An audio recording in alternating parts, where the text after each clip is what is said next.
ಗುರುಭ್ಯಶ್ಚ ಗ್ರಹೇಭ್ಯಶ್ಚ ಮಯಾ ಬದ್ಧೋಯಮಂಜಲಿ ಪ್ರಸನ್ನ ಮನಸಸ್ತೆ ಮೇ ಸತ್ಯಾಂ ಕುರುವಂತು ಭಾರತಿ. ಪಾಥೋನ ಮೀನಾಲಿಗತಸ್ಯ ರಾಹೋಃ ದಶಾವಿಪಾಕೆ ಮಹಿತಂಚ ಸೌಖ್ಯಂ ದೇಶಾಧಿಪತ್ಯಂ ನರವಾಹನಾಪ್ತಿಃ ದಶಾವಸಾನೆ ಸಕಲಸ್ಯ ನಾಶಃ. ನಂಬಿಕೆ ಬಂತ ನಿಮಗೆ? ಸಕಲಸ್ಯ ನಾಶ ಅನ್ನೋದ್ರ ಬಗ್ಗೆ ನಂಬಿಕೆ ಬಂತ? ಬರಲೇಬೇಕು. ಯಾಕೆಂದರೆ ಪ್ರತ್ಯಕ್ಷ ದೃಷ್ಟ ಅಂತ ಅದು. ನಾವೇ ನಿಮ್ಗೆ ಉದಾಹರಣೆ. ನಮ್ಮ ಬಾಲ್ಯ ಇಡೀ ರಾಹುದಶೆ. ಜನ್ಮದ ನಂತರ ಕೆಲವೇ ತಿಂಗಳುಗಳನ್ನು ಹೊರತುಪಡಿಸಿದರೆ ಮತ್ತೆಲ್ಲ ರಾಹುದಶೆ ಇದ್ದಿದ್ದು. ಸನ್ಯಾಸದವರೆಗಿನ ಭಾಗ ರಾಹುದಶೆ ಇದ್ದಿದ್ದು. ರಾಹುದಶೆ ಮುಗಿಯುವಾಗ ಏನೊಂದು ಉಳಿಲಿಲ್ಲ. ದಶಾವಸಾನೆ ಸಕಲಸ್ಯ ನಾಶಃ. ರಾಹು ಕನ್ಯೆಯಲ್ಲಿದ್ದರೆ, ಮೀನದಲ್ಲಿದ್ದರೆ, ವೃಶ್ಚಿಕದಲ್ಲಿದ್ದರೆ ಅಂಥವರಿಗೆ, ಯಾರ ಜಾತಕದಲ್ಲಿ ರಾಹು ಕನ್ಯಾ ಮೀನ ವೃಶ್ಚಿಕ ರಾಶಿಗಳಲ್ಲಿರ್ತಾನೋ ಅಂಥವರಿಗೆ ತುಂಬ ಒಳ್ಳೇದು ಮಾಡ್ತಾನೆ. ತನ್ನ ದಶೆ ಕಾಲದಲ್ಲಿ ಬೇಕಾದ ಸೌಲಭ್ಯಗಳನ್ನೆಲ್ಲ ಕೊಡ್ತಾನೆ. ದಶೆ ಮುಗಿಯುವಾಗ ಎಲ್ಲ ಕಿತ್ಕೊಡ್ತಾನೆ. ಸಕಲಸ್ಯ ನಾಶಃ. ಅವನು ಕೊಟ್ಟಿದ್ದು ಅಂತ ಏನಿದೆಯೋ ಅದು ಯಾವುದನ್ನು ಕೂಡ ಇಡೋದಿಲ್ಲ. ಜನಿವಾರವನ್ನು ಕೂಡ ಇಡೋದಿಲ್ಲ ಅಂತ ಹೇಳಿದ್ವಲ್ವ ನಿಮಗೆ. ರಾಹುದಶೆಯಲ್ಲಿ ನಮ್ಗೆ ಉಪನಯನ ಆಗಿತ್ತು. ರಾಹುದಶೆ ಮುಗಿದಾಗ ಜನಿವಾರ ಕೂಡ ಹೋಯ್ತು ಅಂತ. ಜನಿವಾರ ಕೂಡ ಉಳಿಯಲಿಲ್ಲ ಅಂತ. ಈ ನಮ್ಮದು ಉಡುಗೆ ತೊಡುಗೆ ಇರ್ಬೋದು. ತುಂಬ ಕಷ್ಟಪಟ್ಟು ಒಂದು ವಾಚ್ ತಗೊಂಡಿದ್ದು ಆ ಕಾಲದಲ್ಲಿ. ನಿಮ್ಮ ವಯಸ್ಸು ಅಂತ ಅಂದ್ಕೊಳ್ಳಿ ನೀವು. ಸ್ವಂತ ದುಡಿಮೆ ಮಾಡಿದ್ದು ವಾಚ್ ತಗೊಂಡಿದ್ದು. ಆ ವಾಚಿನ ಮೇಲೆ ಮಮತೆ ಇತ್ತು ತುಂಬ ಆ ಸಮಯದಲ್ಲಿ. ಆದರೆ ಎಲ್ಲವನ್ನು ಹಾಗೆ ಬಿಟ್ಟು ಹೋಗೋ ಸಂದರ್ಭ ಬಂತು ಅಂತ. ನಮಗೇನು ವ್ಯಥೆ ಏನಾಗಿಲ್ಲ, ಅದು ಬೇರೆ ವಿಷಯ. ಅದು ಆದರೆ ಯಾವುದೊಂದು ಉಳಿಯಲಿಲ್ಲ, ಅದಂತೂ ಸತ್ಯ ಅಂತ. ಎಲ್ಲಿವರೆಗೆ ಅಂದರೆ ಸಂಬಂಧಗಳು, ಸ್ನೇಹಿತರು, ಅದು ಕೂಡ ಉಳಿಲಿಲ್ಲ ಅಂತ. ನಮ್ಮ ವಿಷಯಕ್ಕೆ ಆಗಿದ್ದೇನು ಅಂದರೆ ಸಂಪರ್ಕಗಳು, ಸಂಬಂಧಗಳು, ಸ್ನೇಹಿತರು ಕೂಡ ಉಳಿಲಿಲ್ಲ ಅಂತ. ಎಲ್ಲವೂ ಹೋಯ್ತು. ಹಾಗಾಗಿ ನಿಮ್ಗೆ ಯಾರಿಗಾದ್ರೂ ರಾಹು ಈ ರಾಶಿಗಳಲ್ಲಿದ್ದರೆ, ಕನ್ಯಾ, ಮೀನ ಮತ್ತು ವೃಶ್ಚಿಕ ರಾಶಿಗಳಲ್ಲಿ ರಾಹು ಇದ್ದರೆ ಕೇರ್ಫುಲ್. ಯಾಕೆಂದರೆ ತುಂಬ ಕೊಡ್ತಾನೆ, ಹಾಗೆ ತಗೊಳ್ತಾನೆ. ನಿಮಗೆ ಉದಾಹರಣೆ ಕೊಟ್ಟಿದ್ದು, ಬಾಡಿಗೆಗೆ ಶಾಮಿಯಾನ ಹಾಕ್ತಾರೆ, ಬಾಡಿಗೆಗೆ ಪಾತ್ರೆಗಳನ್ನು ಕೊಡ್ತಾರೆ, ಬಾಡಿಗೆ ಅಲಂಕಾರಗಳು ಸಿಗ್ತವೆ. ಆದರೆ ಬಾಡಿಗೆ ಅವಧಿ ಮುಗೀತು ಅಂದರೆ ಏನಾದ್ರು ಒಂದಾರು ಇರುತ್ತೆ ಅದರಲ್ಲಿ, ಎಲ್ಲ ತಗೊಂಡು ಹೋಗ್ತಾರೆ ನೋಡಿ ಅಂತ. ಕಸ ಬಿಟ್ಟು ಹೋಗ್ತಾರೆ ಹೊರತು ಮತ್ತೇನು ಬಿಟ್ಟು ಹೋಗಲ್ಲ ಅಂತ. ನಮ್ಮ ಜೀವನದಲ್ಲಿ ಏನಾಯ್ತು ಅಂದರೆ ಕಸವೂ ಕೂಡ ಉಳಿಲಿಲ್ಲ ಅಂತ. ಆ ರಾಹುದಶೆ ಯಾವಾಗ ಮುಗೀತೋ ಆಗ ಏನಿತ್ತೋ ಎಲ್ಲವೂ ಹೋಯ್ತು ಅನ್ಸರ್ತಿ. ಸ್ವಾನುಭವ ಅಂತ ನಮಗೆ ಸತ್ಯ ಅದು ಅಂತ. ಗುರುದಶೆ ಪ್ರಾರಂಭ ಆಯಿತು, ನಾವು ಗುರುವಾದೆವು, ಅದು ಕೂಡ ಸತ್ಯ ಅಂತ. ಗುರುದಶೆ ಗುರುತ್ವವನ್ನು ಕೊಡುತ್ತೆ ಅನ್ನೋದು ಎಷ್ಟು ಮಟ್ಟಿಗೆ ಸತ್ಯ ಅಂದರೆ, ಯಾವಾಗ ಗುರುದಶೆ ಪ್ರಾರಂಭ ಆಯಿತೋ ಆಗಲೇ 1 ವರ್ಷ ಕಳೆದಲ್ಲ, 1 ವರ್ಷ ಮೊದಲಲ್ಲ, 6 ತಿಂಗಳು ಕಳೆದಲ್ಲ, 6 ತಿಂಗಳು ಮೊದಲಲ್ಲ. ಗುರುದಶೆ ಯಾವಾಗ ಆರಂಭ ಆಯಿತು ಆವಾಗ ನಾವು ಗುರುವಾದ್ವು. ರಾಹುದಶೆ ಇದ್ದಾಗ ಗ್ರಹಣಾವಸ್ಥೆ ಇತ್ತು. ನಮಗೆ ಪ್ರಪಂಚಕ್ಕೆ ನಮ್ಮ ಪರಿಚಯ ಇರಲಿಲ್ಲ, ನಮಗೆ ಪ್ರಪಂಚದ ಪರಿಚಯವೂ ಇರಲಿಲ್ಲ, ನಮಗೆ ನಮ್ಮ ಪರಿಚಯವೂ ಇರದೇ ಇರ್ತಕ್ಕಂಥ, ನಮ್ಮರಿವೇ ನಮ್ಗೆ ಇಲ್ಲದೇ ಇರುವಂಥ ಸ್ಥಿತಿ ಇತ್ತು. ಸರಿಯಾದ ಗ್ರಹಣಾವಸ್ಥೆ ಇತ್ತು ಆ ಸಮಯದಲ್ಲಿ. ರಾಹು ಅಂದ್ರೆ ಗ್ರಹಣ. ಅದು ಮುಗಿದಾಗ ಗ್ರಹಣ ಬಿಟ್ಟು ನಾವು ಹೊರಗೆ ಬಂದ್ವು. ಅಲ್ಲಿ ಪೀಠಾಧಿಪತ್ಯ ಬಂತು.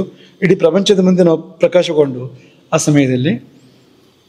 ಆದರೆ ರಾಹು ತಾನು ಕೊಟ್ಟಿದ್ದನ್ನು ಯಾವುದನ್ನು ಕೂಡ ಉಳಿಸಲಿಲ್ಲ, ಎಲ್ಲವನ್ನು ಕಿತ್ಕೊಂಡ ಅಂತ. ಈ 3 ರಾಶಿಗಳಲ್ಲಿದ್ದಾಗ. ಇನ್ನು ಅವನು ಶುಭ ಗ್ರಹಗಳ ಜೊತೆಯಲ್ಲಿದ್ದರೆ ಒಂದಷ್ಟು ಶುಭಗಳನ್ನು ಕೊಡ್ತಾನೆ ಅಂತಲೂ ಹೇಳಿದ್ವು ನಿಮ್ಗಲ್ವಾ. ಮಹೀಪತುಲ್ಯ ಭೂತಿದ, ರಾಜಸಮಾನವಾದ ಐಶ್ವರ್ಯವನ್ನು ಕೊಡ್ತಾನೆ ರಾಹು. ಅಭೀಷ್ಟ ಕಾರ್ಯ ಸಿದ್ಧಯೋ, ನಮ್ಮ ಅಭೀಷ್ಟಗಳು ಯಾವ್ಯಾವ ಕಾರ್ಯ ಆಗಬೇಕು ಅಂತ ನಾವು ಇಷ್ಟಪಟ್ಟಿರ್ತೀವೋ ಅದೆಲ್ಲವೂ ಆ ಕಾರ್ಯಗಳು ಸಾಧನೆ ಆಗತ್ತೆ. ಮನೇಲಿ ನೆಮ್ಮದಿಯಾಗಿರ್ಬೋದು, ಸುಮ್ಮನೆ ಮನೇಲಿ ಇರ್ಬೋದು ಅಂತಾರೆ, ಮನೇಲಿ ನೆಮ್ಮದಿಯಾಗಿರ್ಬೋದು. ಗೃಹೇ ಸುಖ ಸ್ಥಿತಿರ್ಭವೇ, ಮನೆಯಲ್ಲಿ ಸುಖವಾಗಿರುವಂತೆ ರಾಹು ಅವಕಾಶ ಮಾಡಿಕೊಡ್ತಾನೆ. ಸಂಪತ್ತುಗಳು ಸ್ಥಿರ ಆಗ್ತವೆ. ಯಾವಾಗ ಅಂದರೆ ರಾಹು ಶುಭಾನ್ವಿತನಾಗಿದ್ದರೆ ಅಂತ. ಅಂದರೆ ಗುರು ಶುಕ್ರರು ರಾಹುವಿನ ಜೊತೆಯಲ್ಲಿದ್ದರೆ, ಗುರು ಶುಕ್ರರ ದೃಷ್ಟಿ ರಾಹುವಿಗಿದ್ರೆ, ಅಥವಾ ಗುರು ಶುಕ್ರಳ ಬುಧನ ಕ್ಷೇತ್ರಗಳಲ್ಲಿದ್ರೆ, ಶುದ್ಧ ಬುಧ ಒಟ್ಟಿಗಿದ್ರೆ ಅಲ್ವಾ. ಬುಧನಿಗೆ ಒಂದು ದೋಷ ಇದೆ. ಏನ್ ದೋಷ ಅದು? ಸಹವಾಸ ದೋಷ. ಸುಲಭವಾಗಿ ಹೇಳಿ, ಸಹವಾಸ ದೋಷ ಇದೆ ಬುಧನಿಗೆ. ಪಾಪಿಗಳ ಸಹವಾಸ ಬಂದ್ಬಿಟ್ರೆ ಪಾಪಿ ಆಗ್ತಾನೆ ಅವನು, ಇಲ್ಲದಿದ್ರೆ ತುಂಬಾ ಒಳ್ಳೆಯವನಾಗೇ ಇರ್ತಾನೆ. ಹಾಗಾಗಿ ಅಶುಭ ಗ್ರಹಗಳ ಸಂಪರ್ಕ ಇಲ್ಲದೆ ಇರತಕ್ಕಂಥ ಬುಧನ ಜೊತೆಯಲ್ಲಿ ಇದ್ರೆ, ಅಥವಾ ಗುರು ಶುಕ್ರರ ಜೊತೆಯಲ್ಲಿದ್ದರೆ, ಪೂರ್ಣಚಂದ್ರನ ಜೊತೆಯಲ್ಲಿದ್ದರೆ, ಹಾಗೆಲ್ಲ ರಾಹು ಅನುಕೂಲ ಮಾಡ್ತಾನೆ, ಮಾಡೋದಕ್ಕೆ ಅವಕಾಶ ಇದೆ. ಆದರೆ ಅದು ಹೀಗಿಲ್ಲದೆ ಇದ್ರೆ ಅನೇಕ ಸಮಸ್ಯೆಗಳನ್ನು ಕೊಡ್ತಾನೆ. ಅದನ್ನ ಇವತ್ತು ನೋಡೋಣ. ಏನಪ್ಪ ಅಂದ್ರೆ ಭೀತಿಯನ್ನು ಕೊಡ್ತಾನೆ ರಾಹು. ರಾಹು ದಶೆ ಬಂತು ಅಂದ್ರೆ ಭಯ. ಯಾವ ಭಯ ಅಂದ್ರೆ ದೊರೆಯಿಂದ ಭಯ, ಚೋರರಿಂದ ಭಯ, ವಿಷದಿಂದ ಭಯ, ಅಗ್ನಿಯಿಂದ ಭಯ, ಶಸ್ತ್ರಗಳಿಂದ ಭಯ, ನಾನಾ ರೀತಿಯ ಭಯಗಳನ್ನು ಕೊಡ್ತಾನೆ. ಇವರಿಂದ ಆಪತ್ತಿದೆ ಅಂತಲೇ ಅರ್ಥ. ಇದಕ್ಕೆ ರಾಜರಿಂದ, ಇವತ್ತಿನ ಕಾಲದಲ್ಲಿ ಸರ್ಕಾರದಿಂದ ಅಥವಾ ಸರ್ಕಾರದ ಅಧಿಕಾರಿಗಳಿಂದ ತೊಂದರೆಗಳು ಬರ್ಬೋದು. ಚೋರರಿಂದ ಕಳ್ತನ ಆಗ್ಬೋದು. ವಿಷದಿಂದ ತೊಂದರೆ ಬರ್ಬೋದು, ವಿಷಪ್ರಾಶನ ಆಗ್ಬೋದು. ರಾಹು ಅಂದ್ರೆ ವಿಷ, ಇದು ಮುಖ್ಯವಾದ್ದು. ರಾಹು ಅಂದ್ರೆ ಸರ್ಪ ಅಲ್ವಾ, ಹಾಗಾಗಿ ಅವನು ವಿಷಕಾರಕ. ಅವನು ನಮ್ಗೆ ಯಾರು ವಿಷವನ್ನೇ ಹಾಕ್ಬೇಕು ಅಂತಿಲ್ಲ, ಉಂಡಿದ್ದೇ ವಿಷ ಆಗ್ಬೋದು. ಫುಡ್ ಪಾಯ್ಸನ್ ಅಂತ ಹೇಳೋದಿಲ್ವಾ. ಪಾಯ್ಸನ್ ಅಂದ್ರೆ ಏನು? ನಮಗದು ಹೊಂದದೇ ಇದ್ರೆ ಆಹಾರ ಪಾಯ್ಸನ್. ಅದು ಆಹಾರ ನಮಗೆ ಒಗ್ಗುವಂತ ಆಹಾರ ಆಗಿದ್ರೆ ಅದು ಅಮೃತ. ಅದು ಒಗ್ಗದೇ ಇರುವ ಆಹಾರವನ್ನು ನಾವು ತಿನ್ನೋ ಸಂದರ್ಭ ಬಂದ್ರೆ ಅದೇ ವಿಷ ಆಗುತ್ತೆ, ಬೇರೆ ಏನೂ ಇಲ್ಲ. ಅಥವಾ ಕೈ ಮದ್ದು ಕೇಳಿದ್ದೀರಾ ನೀವು ಈ ಶಬ್ದವನ್ನ? ಕೈ ಮದ್ದು, ಮದ್ದು ಹಾಕೋದು, ಕೈ ಮದ್ದು ಅಂತೆಲ್ಲ ಕೇಳಿದ್ದೀರಾ? ಈ ರಾಹು ಎಲ್ಲ ಒಳ್ಳೆ ಕಾಲ. ಅದು ರಾಹು ದಶೆ, ರಾಹು ಭಕ್ತಿ ಎಲ್ಲ ಇದ್ದಾಗ ಅಂಥದ್ದು ನಡೆಯೋಕೆ ತುಂಬಾ ಅವಕಾಶ ಇರ್ತದೆ ಅಂತ ಎಚ್ಚರಿಕೆಯಿಂದ ಇರಬೇಕು ನಾವು ಅಂತ. ಹಾಗೆ ಅಗ್ನಿಯಿಂದ ಭಯ. ಅಗ್ನಿಯಿಂದ ಅಂದ್ರೆ ಬೆಂಕಿಯಿಂದ ಅಥವಾ ಕರೆಂಟಿಂದ, ಅದು ಅಗ್ನಿನೇ. ಅದು ಒಳಗಿರುವ ಅಗ್ನಿಯಿಂದ, ಜಠರಾಗ್ನಿ, ಅಲ್ಲಿಂದ ಎಲ್ಲ ಆಪತ್ತಿದೆ, ತೊಂದರೆ ಇದೆ ಅಂತ. ಶಸ್ತ್ರಗಳಿಂದ ಭೀತಿ. ಆಮೇಲೆ ನೀಚರಿಂದ ಅವಮಾನ ಆಗತ್ತೆ. ಅವಮಾನ ಅಂದ್ರೂ ಬೇಜಾರೇ ಅಲ್ವಾ, ಅದರಲ್ಲಿ ನೀಚರಿಂದ ಅವಮಾನ ಅಂತ. ಯಾಕಂದ್ರೆ ರಾಹು ನೀಚರನ್ನ ಸೂಚನೆ ಮಾಡುವಂತ ಗ್ರಹ ಅಂತ. ಈ ಗುರು ಬಂದ್ರೆ ಯಾರೋ ಒಳ್ಳೆಯವರಿಂದ ಅವಮಾನ ಆಗತ್ತೆ ಅಂತ. ಗುರುಗಳಿಂದಲೋ, ಹಿರಿಯರಿಂದಲೋ, ದೊಡ್ಡವರಿಂದಲೋ ಅವಮಾನ ಆಗತ್ತೆ ಅಂತ ಹೇಳ್ಬೋದು. ಆದ್ರೆ ರಾಹು ಅಂದ್ರೆ ಅವನು ಈ ವರ್ಣಾಶ್ರಮ ಧರ್ಮದ ಆಚೆಗೆ ಹೋಗ್ತಾನ. ಈಗ ವಿಧರ್ಮೀಯರು ಅಂತ ಹೇಳ್ತೇವಲ್ಲ, ಅಲ್ಲಿಗೆಲ್ಲ ಹೋಗ್ತಾನೆ. ಅಥವಾ ನಮ್ಮ ಒಳಗೆ ಆದ್ರೂ ಕೂಡ ತುಂಬಾ ನೀಚರು ಅಂತ ಅದನ್ನು ಸೂಚನೆ ಮಾಡ್ತಾನೆ ರಾಹು ಅಂತ. ಹಾಗಾಗಿ ಅವಮಾನ ಮಾತ್ರವಲ್ಲ, ನೀಚರಿಂದ ಅವಮಾನ ಮತ್ತೆ ವಿಭ್ರಮ, ಬುದ್ಧಿ ಕೆಡಬಹುದು ಅಂತ. ಸೂರ್ಯಚಂದ್ರರಿಗೆ ಗ್ರಹಣ ಕೊಡೋ ಗ್ರಹ ಆಗಿದ್ರಿಂದ ಬುದ್ಧಿಯಲ್ಲಿ ಬೆಳಕಿಲ್ಲದಂತೆ ಆಗ್ಬೋದು ಅಂತ. ಬಂಧು ನಾಶ ಆಗ್ಬೋದು ಅಂತ. ನಿಮಗೆ ರಾಹುಕೇತುಗಳ ಉದ್ಭವದ ಕಥೆ ಗೊತ್ತಿದೆ ಅಲ್ವಾ? ಸಮುದ್ರ ಮಥನದ ಸಮಯದಲ್ಲಿ ಗೊತ್ತಿದೆ ನಿಮ್ಗೆ. ಸಮುದ್ರ ಮಥನದ ಸಮಯದಲ್ಲಿ ಅಮೃತ ರಾಕ್ಷಸರ ಕೈಯಲ್ಲಿತ್ತು. ಮೋಹಿನಿ ಬಂದು ನಾನು ಪಾಲು ಹಂಚಿಕೊಡ್ತೇನೆ ಇಬ್ರಿಗೂ ಅಂತ ಹೇಳಿ ತಗೊಂಡು ಅಮೃತ ಕಲಶವನ್ನ, ಒಂದು ಪಂಕ್ತಿ ದೇವತೆಗಳು, ಒಂದು ಪಂಕ್ತಿ ರಾಕ್ಷಸರು ಕೂತ್ಕೊಂಡಿದ್ರು ಅಲ್ವಾ? ಇವರಿಬ್ರು ಮಾತ್ರ, ಇವನೊಬ್ಬನು ಮಾತ್ರ, ಸ್ವರ್ಭಾನು ಅಂತ ಹೆಸರು ಅವನಿಗೆ. ರಾಹು ಅಥವಾ ಸ್ವರ್ಭಾನು, ಸಿಂಹಿಕೆಯ ಮಗ ಅವನು ದೇವತೆಗಳ ರೂಪ ತಾಳಿ ದೇವತೆಗಳ ಪಂಕ್ತಿಯಲ್ಲಿ ಕೂತ್ಕೊಂಡಿದ್ದ. ಮೋಹಿನಿ ಅವನಿಗೂ ಅಮೃತ ಬಡಿಸಿದ್ಲು. ಆದ್ರೆ ಸೂರ್ಯಚಂದ್ರ ಸೂಚನೆ ಕೊಟ್ರು ಅಂತ. ಅಸಲಿ ಐಟಮ್ ಅಲ್ಲ ಅದು, ನಕಲಿ ಅಂತ ಸೂರ್ಯಚಂದ್ರ ಸೂಚನೆ ಕೊಟ್ರು ಅಂತ. ಆಗ ತಲೆ ಕಡಿದಿದ್ದು ಯಾವ್ದ್ರಿಂದ? ಮೋಹಿನಿ ಸ್ವರ್ಭಾನುವಿನಿಂದ, ಸೌಟಿನಿಂದ. ಹಾಗೆ ಹೇಳ್ತೇವೆ ಪುರಾಣಗಳು. ಆ ಬಡ್ತಾ ಇರೋ ಸೌಟಿದೆಯಾ, ಇವೆಲ್ಲ ಮಾಡ್ಬೇಕು ಅಂತಲ್ಲ ಇದನ್ನ. ಹೌದಪ್ಪ, ನಾಳೆ ಬಡಿಸೋ ಹೊತ್ತಲ್ಲಿ ಏನೋ ಒಂದ್ ಸ್ವಲ್ಪ ಹೆಚ್ಚು ಕಡಿಮೆ ಅದು ಸರಿ ಇಲ್ಲ, ಇದು ಸರಿ ಇಲ್ಲ ಅಂತ ಒಂದ್ ಪ್ರಯೋಗ ಮಾಡ್ಬಿಡೋದು ಕೂಡ್ಲೆ ಅಂತ. ಮೋಹಿನಿ ಮಾಡಿದ ಹಾಗೆ ಅಂತ ಸೌಟಿನಿಂದಲೇ ತಲೆ ಕಡಿದಳು. ಅವನು ಸ್ವರ್ಭಾನು ಅಂದ್ರೆ ದೊಡ್ಡ ರಾಕ್ಷಸ, ಅವನು ಸಣ್ಣ ಪುಟ್ಟ ರಾಕ್ಷಸ ಅಲ್ಲ, ಮಹಾರಾಕ್ಷಸನೇ. ಆದ್ರೆ ಮೋಹಿನಿ ನೋಡೋಕಷ್ಟು ಸುಕುಮಾರಿ ಅಂತ ಕಂಡ್ರು ಕೂಡ, ಅಷ್ಟು ಮಧುರ ಅಂತ ಅನ್ಸಿದ್ರು ಕೂಡ, ಅವ್ರು ಹೊರಟ್ರೆ ಎಂತ ಒಂದು ಇದಿದೆ ಅಂದ್ರೆ, ಏನೋ ಗಾದೆ ಹೇಳ್ತಾರಲ್ಲ, ಒಲಿದರೆ ನಾರಿ ಹಂಗ ಆ ಸಮಯದಲ್ಲಿ ಹಂಗಾದ್ಲವಳು ಅಂತ ಸೋಟಲ್ಲೇ ತರ ಕಡಿತಾಳೆ ಅಂತ ರಾಕ್ಷಸನದ್ದು ಅಂತ. ಯಾಕಿದನ್ನ ನೆನ್ಪು ಮಾಡ್ಕೊಂಡು ಅಂದ್ರೆ ಅವ್ರ ಬಂಧುಗಳಿಗೆ ಈ ಸ್ವರ್ಭಾವನು ಇದಾನಲ್ಲ, ಅವನು ದೇವತೆಗಳ ರೂಪ ತಾಳೆ ಬಂದು ಕೂತ್ಕೊಂಡಿದ್ದಾನಲ್ಲ, ಆ ಕಡೆಗೆ ರಾಕ್ಷಸರಿಗೆ ಏನೂ ಸಿಗ್ತಾ ಇಲ್ಲ. ಇವನ ಪೈಕಿಯವರು ಇವನ ಬಂಧುಗಳು ಅವ್ರಿಗೇನು ಸಿಗ್ತಾ ಇಲ್ಲ. ಇವನಿಗೇನು ಬೇಜಾರಿಲ್ಲ, ತನ್ನ ಕೆಲಸ ತನ್ನ ಸ್ವಾರ್ಥ ಆದ್ರಾಯ್ತು, ತಾನು ಬಚಾವಾದ್ರಾಯ್ತು. ಇವನಿಗೆ ಗೊತ್ತಾಗಿದೆ ಅಲ್ವಾ, ಉಳಿದ ರಾಕ್ಷಸರಿಗೆ ಗೊತ್ತಾಗಿಲ್ಲ, ಸ್ವರ್ಭಾನುವಿಗೆ ಗೊತ್ತಾಗಿದೆ, ರಾಹುವಿಗೆ ಗೊತ್ತಾಗಿದೆ. ಅಂದ್ರೆ ಅಮೃತ ಸಿಕ್ಕೋದಿಲ್ಲ ರಾಕ್ಷಸರಿಗೆಲ್ಲ, ಈ ಪಂಕ್ತಿಲಿ ಕೂತ್ರು ಮಾತ್ರ ಸಿಗತ್ತೆ ಅಂತ. ಅವ್ನು ಯಾರಿಗಾದ್ರು ಬೇರೆ ರಾಕ್ಷಸರಿಗೆ ಒಂದು ಸೂಚನೆ ಕೊಟ್ಟನ, ಅವನು ಸ್ವಾರ್ಥಿ ನೋಡಿ ಅಂತ ಯಾರಿಗೂ ಬೇರೆಯವ್ರಿಗೂ ಸೂಚನೆ ಕೊಟ್ಟಿಲ್ಲ. ತಾನೊಬ್ಬ ರೂಪಾಂತರ ಮಾಡಿ ಬಂದು ಕೂತ್ಕೊಂಡು ಅವನು ಅಮೃತ ಕುಡಿಬೇಕಾದ್ರೆ ಉಳಿದವ್ರ ಕಥೆ ಏನು? ಬಂಧು ನಾಶ ಅಂತ. ಇವನು ಅಮೃತನಾಗ್ತಾನೆ, ಅಮೃತ ಕುಡಿದು ಅಮರನಾಗ್ತಾನೆ, ಅವರು ಇವನ ಬಂಧುಗಳು ಅವ್ರು ಸಾಯ್ತಾರೆ. ಬಂಧು ನಾಶ ಅಂತ ಅದನ್ನು ಕೊಡುವಂತ ಗ್ರಹ ಅನ್ನೋದಕ್ಕೆ ಆ ಕಥೆ ಕೂಡ ಪುಷ್ಟಿ ಕೊಡುತ್ತೆ. ಬಂಧುಗಳ ಬಗ್ಗೆ ಅವ್ರಿಗೇನು ಕಾಳಜಿ ಇರಲಿಲ್ಲ ಅಂತ. ಹಾಗಾಗಿ ರಾಹು ದಶೆಯಲ್ಲಿ ಬಂಧು ನಾಶ. ಸುತಾರ್ತಿ ಅಂದ್ರೇನು? ಇದೊಂದು ರೀತಿ ಆರತಿ ಇರ್ಬೋದಾ? ಇದು ದೇವರಿಗೆ ಆರತಿ ಮಾಡ್ತಾರಲ್ಲ,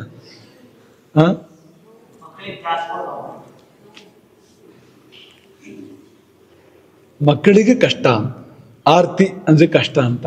ಸುತ ಮಕ್ಕಳು, ಸುತಾರ್ತಿ ಅಂದ್ರೆ ರಾಹುದಶೆಯ ಕಾಲದಲ್ಲಿ ಮಕ್ಕಳಿಗೆ ಕಷ್ಟ ಬರುತ್ತೆ. ಯಾರಿಗೆ ರಾಹುದಶೆ ಬಂದಿರುತ್ತೋ ಅವನ ಮಕ್ಕಳಿಗೆ ಕಷ್ಟ ಬರುತ್ತೆ. ಸುತಾರ್ತಿ, ಅಪವಾದ, ಸ್ಥಾನಚ್ಯುತಿ. ಒಂದು ಪದವಿಯಲ್ಲಿದ್ರೆ ಪದವಿ ಕಳ್ಕೊಳ್ತಾನ ಅವನು, ರಾಜನಾದ್ರೆ ಸಿಂಹಾಸನ ಕಳ್ಕೊಳ್ತಾನ ಅವನು. ಯಾರೇ ಒಂದು ಅಧಿಕಾರದಲ್ಲಿದ್ರೆ, ಒಂದು ಸ್ಥಾನದಲ್ಲಿದ್ರೆ ಸ್ಥಾನಚ್ಯುತಿ. ಪದಹತಿ ಅಂದ್ರೇನು?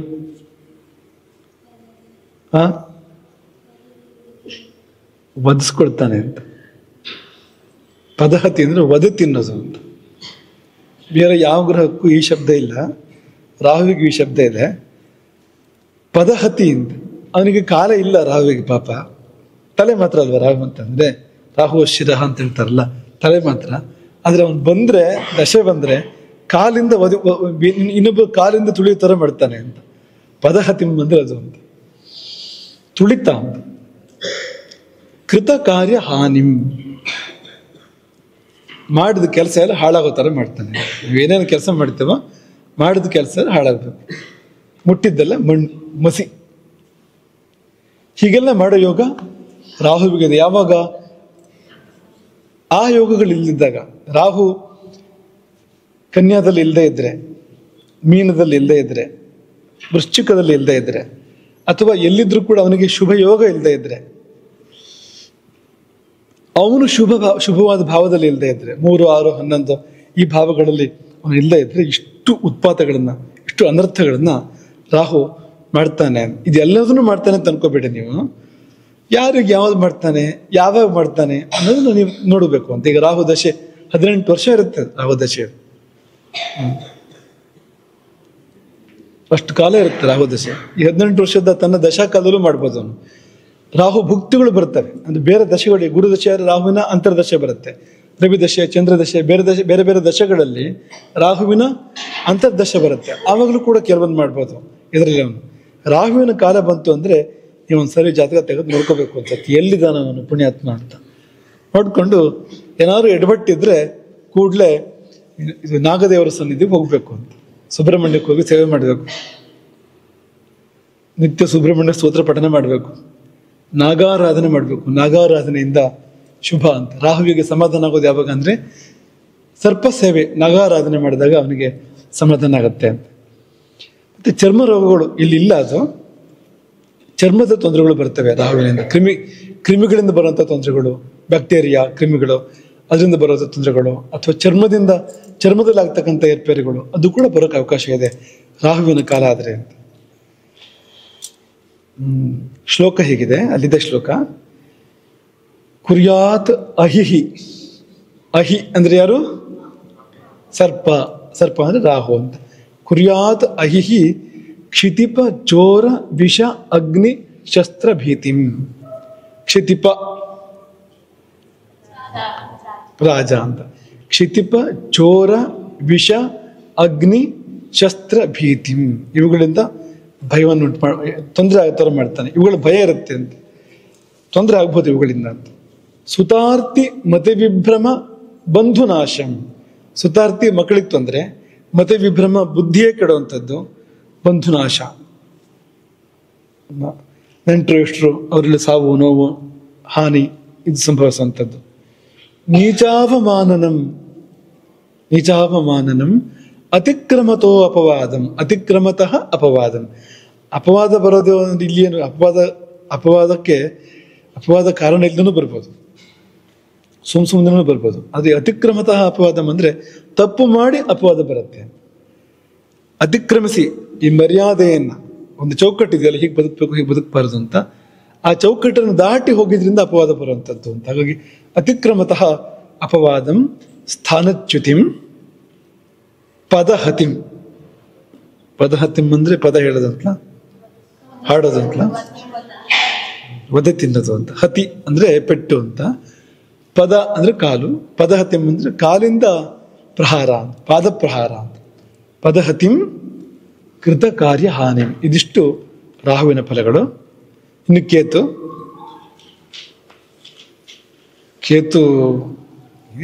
ಈ ರಾಹುವಿನಂದ ಇನ್ನೊಂದು ಮುಖ. ಕೇತು ಅಂದ್ರೆ ಇನ್ನೊಂದು ಭಾಗ, ಒಂದು ಭಾಗ ರಾಹು. ಅದೇ ಸ್ವರ್ಭಾನುವನ್ನು ಎರಡು ಪಾಲು ಮಾಡಿದಾಗ ಒಂದು ಪಾಲು ರಾಹು ಆಯ್ತು, ಇನ್ನೊಂದು ಪಾಲು ಕೇತು ಆಯ್ತು. ಅದು ಹಾಗಾಗಿ ಇವನೇನು ಒಳ್ಳೆಯವನಲ್ಲ, ಅವನು ಕೆಟ್ಟವನೇನು ಒಳ್ಳೆಯವನು ಹಾಗೇನಿಲ್ಲ. ಅವನಿಗೊಂದು ಅವನ ಜೊತೆಗೆ ಕಾಂಪಿಟೇಷನ್ ಇದೆ, ಒಂದು ಕಾಂಪೀಟ್ ಮಾಡ್ತಾನೆ ಅವನ ಜೊತೆಗೆ. ಹಾಗಾಗಿ ನೋಡಿ ಏನೆಲ್ಲ ಕೊಡ್ತಾನೆ. ಶಸ್ತ್ರಕ್ಷತಿ ಅಂದ್ರೆ ಆಯುಧಗಳಿಂದ ಗಾಯ, ಕೇತು ದಶೆಯಲ್ಲಾಗುವಂಥದ್ದು ಇದೆಲ್ಲ. ಆಯುಧಗಳಿಂದ ಗಾಯ ಆಗತ್ತೆ. ಉಷ್ಣ ರೋಗ, ಪಿತ್ತದಿಂದ ರೋಗಗಳು ಬರ್ತವೆ. ಆಮೇಲೆ ಊರ್ ಬಿಡೋ ಪರಿಸ್ಥಿತಿ ಬರುತ್ತೆ ಅಂತ. ರಾಹು ಒಂದು ತೂಕ ಮುಂದಕ್ಕೆ ಹೋಗಿ ಕೇತು ಊರ್ ಬಿಟ್ಟು ಹೋಗೋ ತರ ಮಾಡ್ತಾನೆ ಅಂತ. ಕೇತು ಪ್ರತಿಕೂಲವಾಗಿದ್ರೆ 3, 6, 11 ಇಲ್ಲದೆ ಇದ್ರೆ, ಶುಭ ಸಂಯೋಗ ಅವನಿಗೆ ಇಲ್ಲದೆ ಇದ್ರೆ ಕೇತುವಿಗೆ ಊರ್ ಬಿಟ್ಟು ಹೋಗೋ ತರ ಮಾಡ್ಬೋದು ಅವನು. ಕೇತು 7 ವರ್ಷ ಕೇತು ದಶೆ ಇರುವಂಥದ್ದು. ಒಂದು ನಮ್ಮ ಜೀವನದಲ್ಲಿ 25 ವರ್ಷಗಳ ಕಾಲ ಇದೆರಡು ಸೇರಿ ಬರುತ್ತೆ. 18 ವರ್ಷ ರಾಹು ದಶೆ, 7 ವರ್ಷ ಕೇತು ದಶೆ, 25 ವರ್ಷ ಅವ್ರು ಇರ್ತಾರೆ ನಮ್ಮ ಜೀವನದಲ್ಲಿ. 25 ವರ್ಷದಲ್ಲಿ ಇದೆಲ್ಲ ಸಾಧ್ಯತೆಗಳಿದೆ ಅಂತ, ಅವ್ರು ಪ್ರತಿಕೂಲವಾಗಿದ್ರೆ ಅಂತ. ಊರು ಬಿಡಿಸ್ಬೋದು ಕೇತು ಅಂತ. ಆಮೇಲೆ ಪೀಡೆ ಶತ್ರುಗಳಿಂದ, ಪೀಡೆ ಚೋರರಿಂದ, ಪೀಡೆ ರಾಜರುಗಳಿಂದ.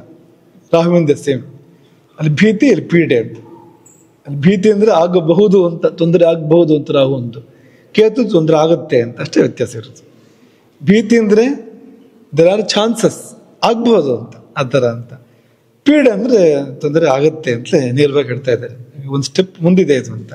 ಶತ್ರುಪೀಡೆ, ಚೋರಪೀಡೆ ಮತ್ತು ಭೂಪತಿ ರಾಜಪೀಡೆ.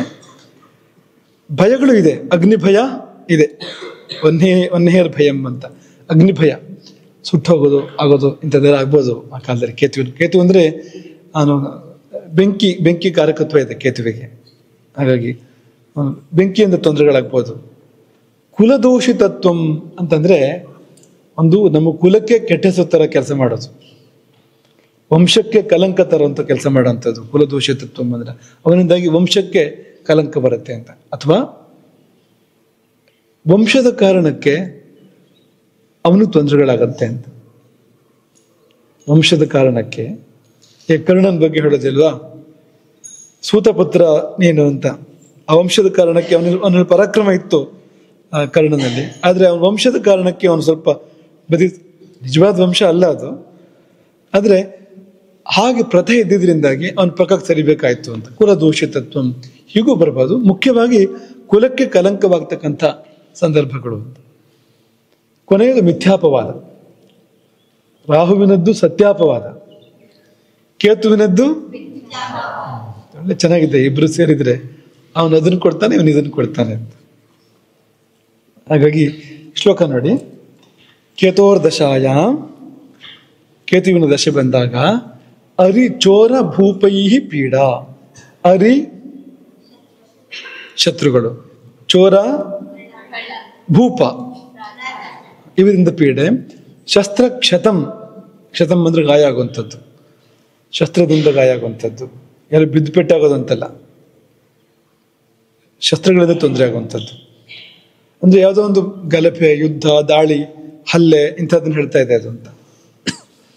ಉಷ್ಣ ರೋಗ, ಮಿಥ್ಯಾಪವಾದ, ಕುಲದೂಷಿತತ್ವಂ, ವನ್ನೇರ್ ಭಯಂ, ಬೆಂಕಿಯ ಭೀತಿ ಅಂತ. ವನ್ನೇರ್ ಭಯಂ, ಪ್ರೋಷಣಂ ಆತ್ಮದೇಶಾತ್.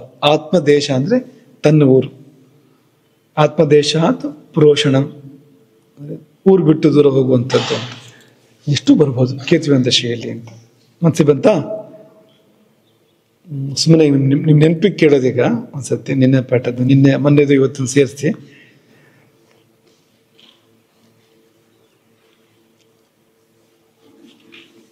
ಪಾಪಿಗಳ ಜೊತೆ ಪ್ರೀತಿ ಬರುತ್ತೆ ಯಾವ ದಶೆಯಲ್ಲಿ?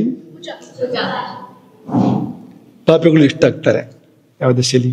ಕುಜ ದಶೆಯಲ್ಲಿ ಅಲ್ವಾ?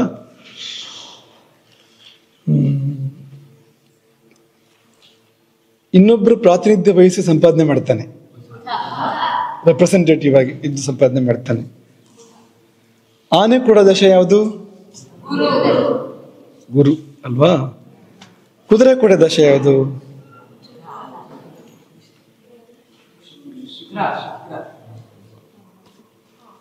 ಶುಕ್ರನ್ ಬರುತ್ತಾ?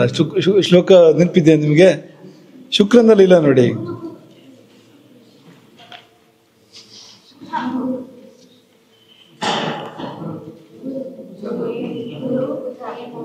ನಿಮ್ಗೆ ಆನೆಗೇನು ಸಮಸ್ಯೆ ಇಲ್ಲ, ಕುದುರೆಗೇನು ಸಮಸ್ಯೆ ಬಂತು ನಿಮ್ಗೆ? ಎರಡು ಗ್ರಹಗಳು ಕೊಡ್ತೇವೆ ಅದನ್ನ. ಗುರು ಅಶ್ವವನ್ನು ಕೊಡ್ತಾನೆ, ಬುಧ ಒಂದು ಜಾತಿ ಅಶ್ವವನ್ನು ಕೊಡ್ತಾನೆ, ವಿಶೇಷ ಜಾತಿ ಅಶ್ವವನ್ನು. ಬೇಸರ ಎಂಬ ಹೆಸರನ್ನ ವಿಶೇಷ ಜಾತಿ ಅಶ್ವ ಪ್ರಾಪ್ತಿ ಬುಧ ಮಾಡಿಕೊಡ್ತಾನೆ. ಪುಸ್ತಕ ನೋಡ್ಬೇಡಿ ಈಗ. ಇನ್ನು ಎಮ್ಮೆ ಕೂಡ ದಶೆ ಯಾವುದು? ಏನ್ ಫಸ್ಟ್ ಇದೆ ಎಮ್ಮೆಗೆ ನೋಡಿ ಅಂತ. ಸಂಗೀತದಲ್ಲಿ ಆಸಕ್ತಿ ಬರುವಂತ ದಶೆ ಯಾವುದು? ಶತ್ರುಗಳನ್ನು ಮೆಟ್ಟಿ ಸಂಪಾದನೆ ಮಾಡ್ತಾನೆ, ಹೌದಾ? ಒಳ್ಳೆ ಊಟ ಒಂದೇನಾ ನೋಡಿ? ಒಂದೇನಾ? ಎರಡು ಗ್ರಹಗಳು ಮೃಷ್ಟಾನ್ನವನ್ನು ಕೊಡ್ತವೆ. ಎರಡು ಗ್ರಹಗಳು. ಶುಕ್ರ ಸರಿ ಇದೆ. ಚಂದ್ರ ಶುಕ್ರ ಸುರಭಿ ದ್ರವ್ಯ ಅನ್ನಪಾನ ಅಂಬರ ಅಂತ ಹೋಗುತ್ತಲ್ವಾ? ಹಾಗಾಗಿ ಶುಕ್ರನು ಮೃಷ್ಟಾನ್ನ ಕೊಡ್ತಾನೆ, ಚಂದ್ರನು ಮೃಷ್ಟಾನ್ನ ಕೊಡ್ತಾನೆ. ಒಳ್ಳೆ ಉಪ್ಪುಪ್ಪ ರುಚಿಯಾಗಿರೋದು ಯಾರು ಕೊಡ್ತಾನೆ?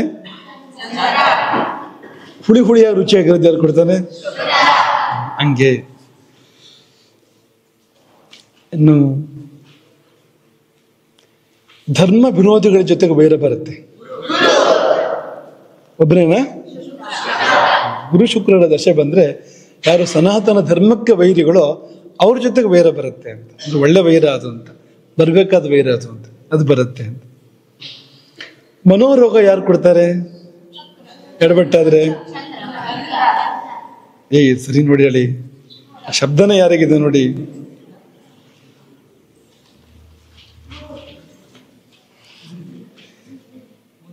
ಯಾರು ಮೆಂಟಲ್ ಡಿಸೀಸ್ ಸ್ಪೆಷಲಿಸ್ಟ್ ಯಾರು? ನೀನ್ ನೋಡಿದ್ಯಾ? ಮಾನಸ ರುಜ ಬುಧ ಎಡವಟ್ಟಾದ್ರೆ ಮನೋರೋಗ ಬರುತ್ತೆ ಅಂತ. ಶುಕ್ರನಿಗೆ ಬೇರೆ ಇದೆ, ಶುಕ್ರನ ಫಲ ಬೇರೆ ಇದೆ. ಇನ್ನು ಹೆಣ್ಮಕ್ಳು ಹುಡ್ತವೆ, ಚಂದ್ರದಶೆ ಇದ್ದಾಗ ಹೆಣ್ಮಕ್ಳು ಹುಡ್ತವೆ, ಆಯ್ತಾ? ಯಾರನ್ನು ನಾವು ತುಂಬಾ ಪ್ರೀತಿ ಮಾಡ್ತೇವೋ ಅವರಿಂದ ನೋವಾಗತ್ತೆ ನಮಗೆ. ಕೀರ್ತಿ ಹೆಚ್ಚು ಕಡಿಮೆ ಆಗ್ತಾ ಇರುತ್ತೆ. ಅಲ್ಲಿವರೆಗೂ ಕೆಡ್ತಾ ಇದೆ. ಧೈರ್ಯ ಕೊಡೋ ದಶೆ ಯಾವುದು? ರವಿ. ಧೈರ್ಯ ಕೊಡೋನ್ ರವಿ. ಇನ್ನು ಬುದ್ಧಿ ವೃದ್ಧಿ ಕೊಡೋ ದಶೆಗಳು ಯಾವುದು? ಬುಧ ಗುರು ಇಬ್ರು ಸರಿ ಇದೆ. ಶಬ್ದ ಏನ್ ಬೆಳೆಸಿದೆ ಅಲ್ಲಿ? ಅದಕ್ಕೆ ಮತಿಚಯ. ಚಯ ಅಂದ್ರೆ ವೃದ್ಧಿ, ಮತಿಚಯ ಅಂದ್ರೆ ಬುದ್ಧಿ ವೃದ್ಧಿ. ಪರಿಮಳ ದ್ರವ್ಯಗಳು ಶುಕ್ರನ ಕಾಲದಲ್ಲಿ ಪರಿಮಳ ದ್ರವ್ಯಗಳು ಬರುತ್ತೆ. ಇನ್ನು ಸಮೂಹದ ಜೊತೆಗೆ ವೈರ ನೋಡು.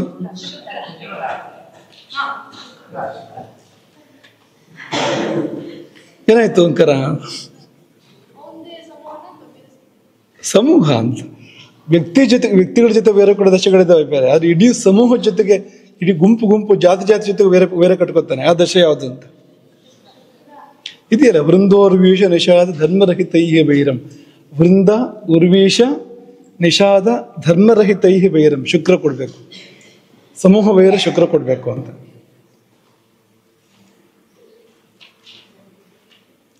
ಇನ್ನು ಸಮೂಹ ನಾಯಕತ್ವ ಕೊಡೋ ದಶೆ ಯಾವುದು? ಹೌದಾ? ಹೆಂಡತಿ ಮಕ್ಕಳು ಮತ್ತು ಆಳುಕಾಳುಗಳ ಕೈಯಲ್ಲಿ ಬಯಸ್ಕೊಳ್ಳೋದು ಯಾವಾಗ? ಶನಿ ದಶೆಯಲ್ಲಿ ಬಯಸ್ಕೊಳ್ಳೋ ಯೋಗ ಬರುತ್ತೆ. ಹೆಂಡತಿ ಮಕ್ಕಳ ಕೈಯಲ್ಲಿ, ಸೇವಕರ ಕೈಯಲ್ಲಿ. ಹಾಸ್ಯ ಕೌಶಲ, ಹೌದಾ?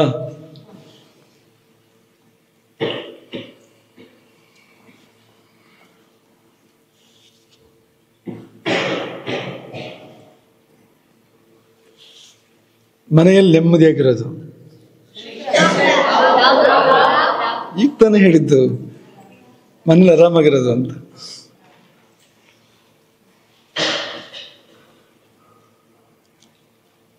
ವಾತಕೋಪ, ಮಾಲಿನ್ಯ, ಬಂಗಾರ,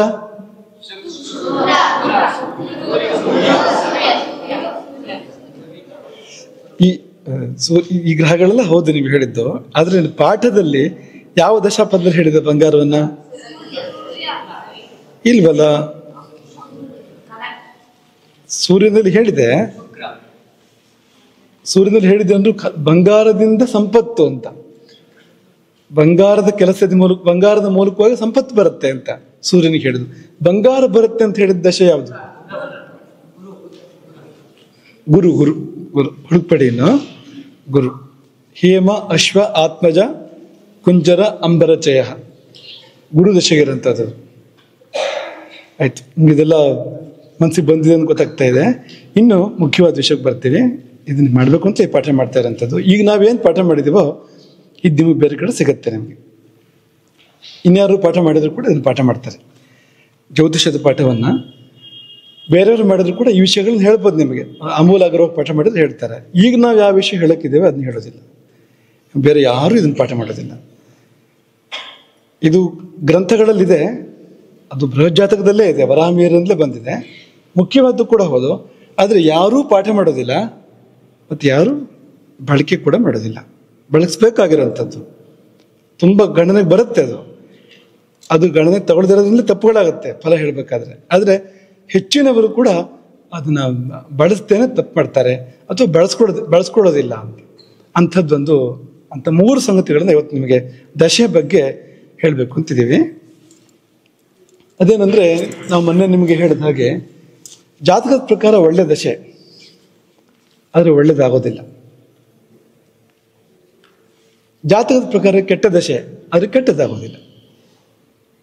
ಯಾವುದರಿಂದ? ಆಮೇಲೆ ಒಳ್ಳೆಯ ದಶೆನೇ ಹೌದಪ್ಪ, ಆದರೆ ಎಲ್ಲ ದಿವಸನೂ ಒಳ್ಳೇದಿರುತ್ತಾ? 18 ವರ್ಷ ರಾಹು ದಶೆ ಅಂದ್ರೆ 18 ವರ್ಷನೂ ಪ್ರತಿದಿನ ಒಳ್ಳೇದಾಗ್ತಾ ಇರುತ್ತಾ? ಇಲ್ಲ ಅಲ್ವಾ? ಯಾಕೆ ಮಧ್ಯೆ ಒಂದೊಂದು ದಿವಸ ಬೇರೆ ತರ ಆಗುತ್ತೆ? ಅದಿದೆ. ಅದಕ್ಕಿಂತ ಸೂಕ್ಷ್ಮವಾಗಿ ಸಿಗಂತ ಫಲ ಸಿಗಂತದ್ನ ಹೇಳ್ತಾ ಇದೀವಿ ಅಂತ. ಇನ್ನೂ ಡೀಟೇಲ್ಗೆ ಹೋಗೋ ಥರದ್ದು ಇದು ಅಂತ, ಇನ್ನು ಸುಲಭವಾಗಿ ನಮಗೆ ಗೊತ್ತಾಗೋ ಥರದ್ದು ಇದು ಅಂತ. ಇದೆರಡನ್ನು ಕೂಡ ಇವತ್ತಿನ ಪಾಠದಲ್ಲಿ ನಿಮ್ಗೆ ಹೇಳ್ತೀವಿ. ಇದನ್ನು ತುಂಬ ಜವಾಬ್ದಾರಿಯಿಂದ ಕೇಳಿ ಇದನ್ನ ಧಾರಣೆ ಮಾಡಿ ಮನಸ್ಸಲ್ಲಿ. ಈಗ ನೀವು ಹುಟ್ಟಿದ ಲಗ್ನ ಇದೆಯಲ್ಲ, ಅದ್ರ ಮೇಲೆ ಎಲ್ಲ ಫಲಗಳನ್ನ ಹೇಳ್ತಾರಲ್ವಾ. ನೀವು ಯಾವ ಲಗ್ನದಲ್ಲಿ ಹುಟ್ಟಿದ್ರೋ ಆ ಲಗ್ನದ ಮೇಲೆ ಎಲ್ಲ ಫಲಗಳನ್ನ ಹೇಳುತ್ತಾನೆ.